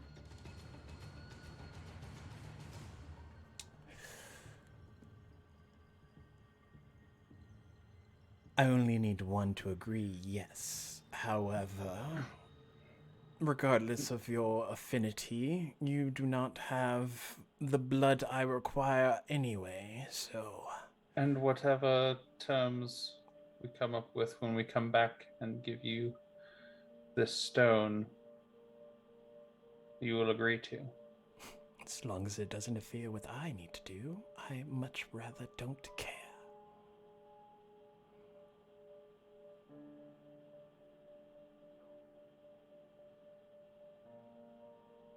You didn't say that. You just said whatever terms we agree to, or we wish for, once we hand you the stone. Well, I do believe I said acquiring it and doing as I see fit with it. He did say that, yes.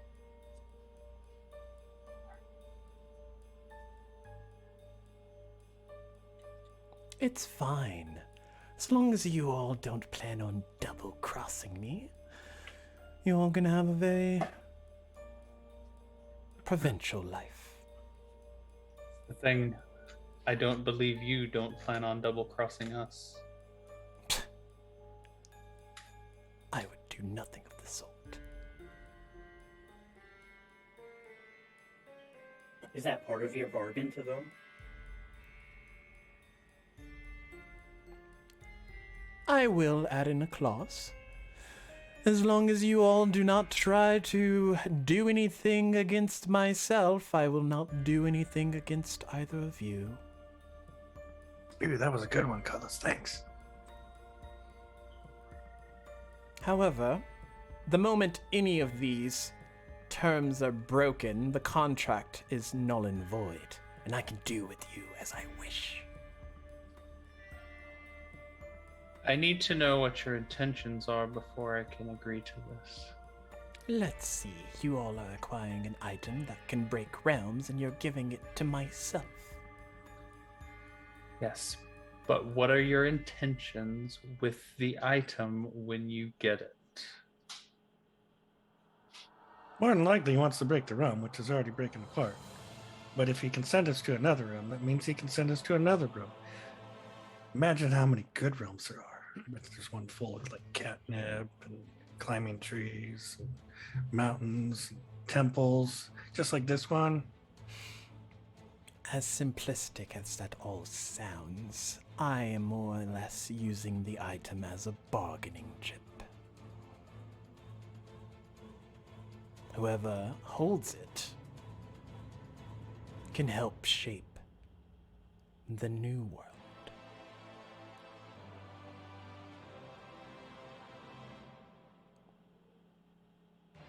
You want freedom.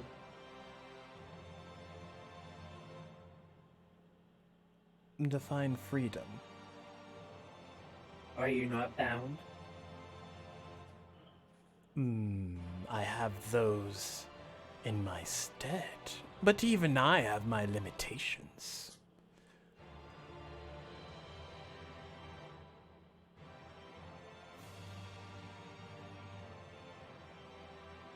I don't believe my words will be of any more help here, Bombast and Carcel. I cannot participate in the bargain, even if I wanted to. I think it's up to Carcel now. I've made my decision.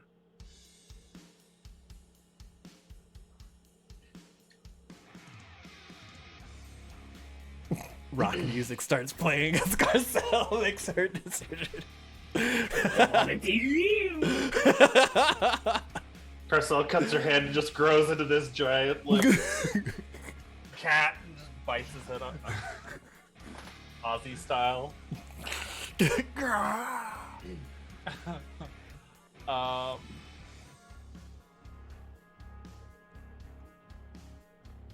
kind of looks at Cutlass. I know you can't be a part of this bargain, but what do you think? I don't trust him.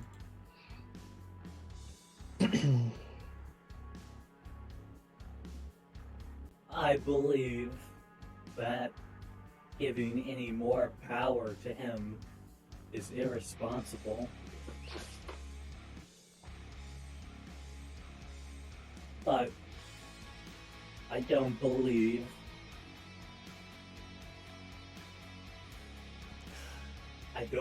that your deal would gain you anything in the long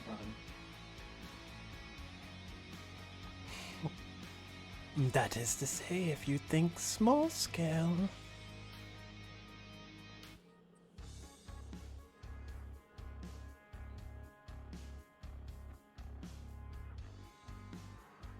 The world is breaking. You all have said many times, I'm not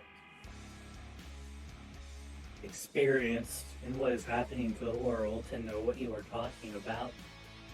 But if your goal is to watch this world break into nothing, then you should make this deal. But if your goal is to preserve this world, then I don't believe this deal would be to your benefit. If you have people here you love and care for. Do we have any way of stopping the destruction of this world as it stands? Well, you see, that is something that's been on a teeter-totter as of late. There's been a lot of people meddling in Diademia. Far too many of sorts. The world is barely held together. There's people plane shifting left and right, ripping holes into the world in the fabric of space and time. You compound that over years and years of interference. It's only a matter of time before the world would have dissipated on its own merit. And you can't very well convince a bunch of people to stop teleporting. Ha! How did you all get here after all?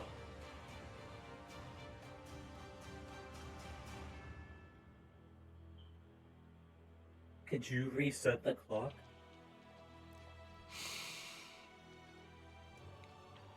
I imagine the clock will be reset, regardless. However, what time it's set to. That's the important note. We know we'll at least get 2 wishes out of this. You two might want to consider what those wishes are.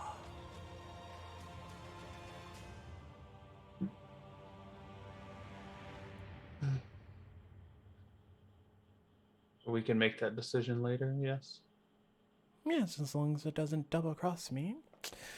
It should be fine. I don't much care what the new world holds. I just want the power of owning it. Would it be interference then if their wishes were to preserve this world and not let the new world be born? Perhaps, but then you would be going up against other gods, and I don't much want to meddle in any of that.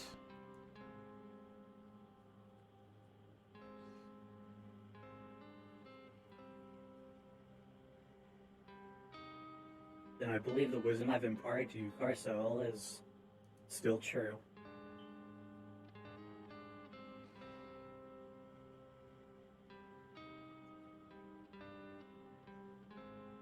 It could almost be said that you two have a very pivotal standing point for the events to come. It's not If often Bombast, mortals get to sway the hands of time. if Bombast is going to do it anyway, then it might be beneficial for me to put my hand in there and try and have my say in shaping things. As dangerous as it might be more dangerous to not.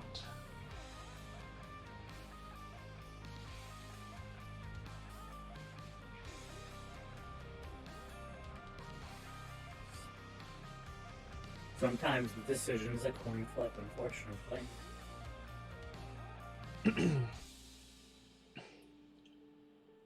Reluctantly, Carcel will pull out her rapier.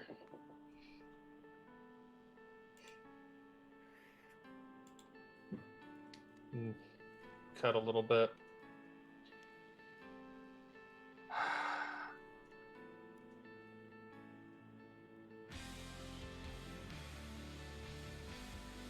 And drop her blood in the bowl.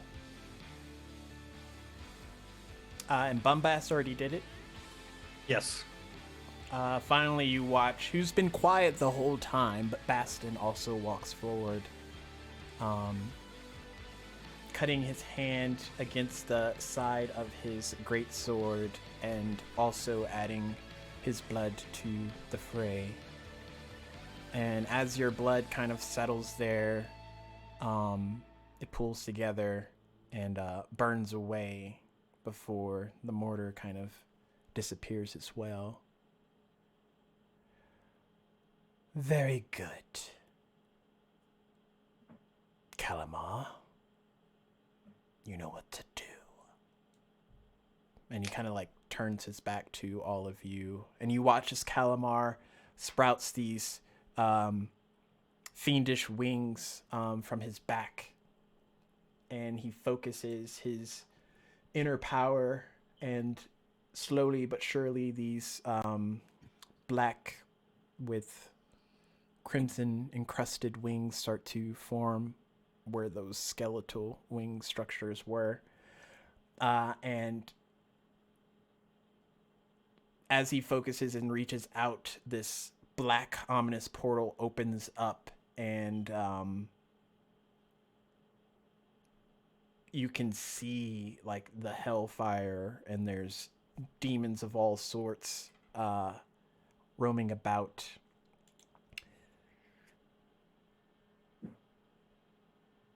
He shall fill you in, but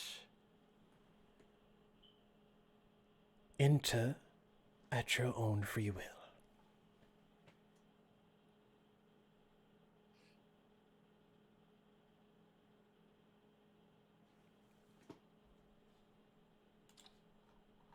Bombast goes. I'm gonna regret this, aren't I? I'm in danger.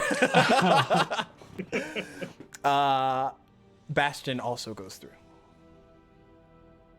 Carcel looks at Cutlass. Well, here goes nothing. And walks through. And before Cutlass makes his decision, Asmodeus turns. He doesn't turn around fully, but his hand kind of like cranes towards you.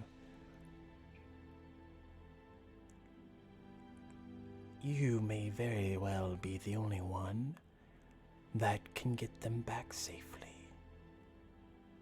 I will leave that free knowledge with you. I will not abandon them now. And Cullis will walk through. Calamar enters into the portal and it dissipates after. You all, as you entered, are falling because why would you just walk into a demon hellspire place? That's not cool. You gotta enter like Superman style. So you're all falling, but Calamar ensures that everyone lands safely before his wings kind of like dissipate. Marcel gets ready for superhero landing, and then it's kind of like slowed down. It's like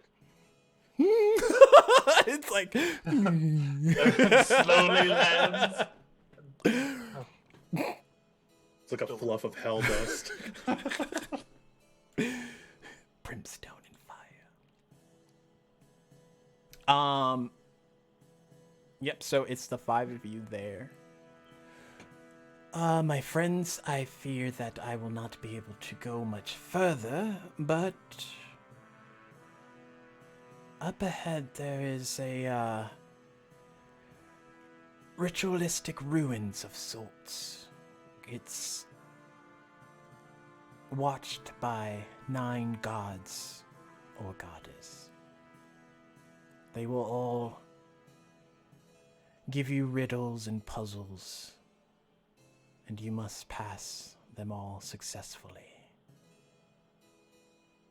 And upon completing the 9th challenge,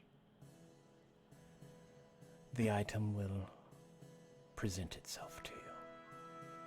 Once you have it, bring it back here, and I can bring us back.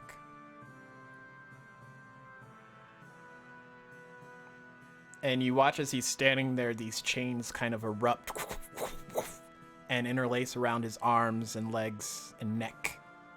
And they anchor themselves to the ground with this force of arcane but hellish energy, as brimstone and other smoky effects kind of resonate from where he stands.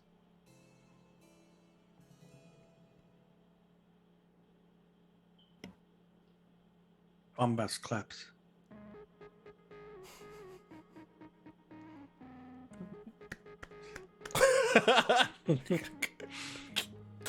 Cutlass will move over to Calamar and put a hand over one of the chains on his shoulder.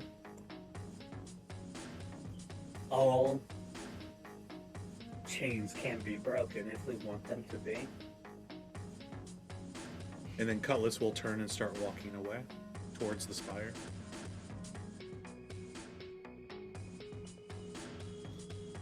I will turn and follow Cutlass. Bombast is going to look at the Cutlass. And, it's kind of fortunate that your god is the god of knowledge when you're facing a bunch of riddles. Hopefully wit will be something Thoth inspires me with too today. Hopefully inspires us all.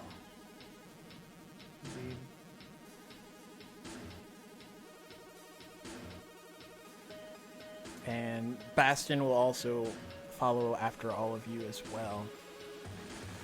Well, I've seen many realms fall at the hands of bad decisions. Hopefully, we've made a good one.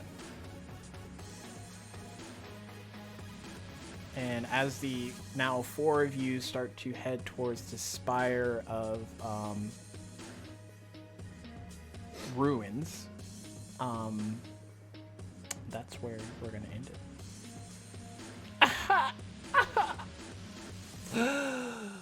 Saw that Spicy. coming. Spicy. Damn. Oh god. But yeah, thank you everybody for joining us today. We have one more episode for Tales of Diademia, sadly. However, this might not be the ending story for our friends Bombast, Carcel, Cutlass, and of course Bastion, as their adventures might lead them elsewhere. But feel free to join us probably next month for the exciting concluding factor as we see what happens next. Why is it playing like cheery music? We've entered the carnival of hell. Oh no! Because we're just walking off into the horizon. Oh, that's why. I don't think that's why. But yes, we have far more exciting things happening in the month to come. Please stick with us. And far more exciting things happening the rest of this year. So stick around. We got you covered when it's your D&D fix. We will raid momentarily, but in the meantime, we will switch over to the ending screen while I figure out who we are going to raid. But join us next time. We will be here. Join the Discord if you haven't already. Let me see if I remember how to do that. And you'll be able to see the calendar. Also join us on social media. You'll be able to see the calendar of what exactly we have in store so that you can hold us in contempt if we don't provide like we're supposed to. But we'll see you all next time. Okay, bye.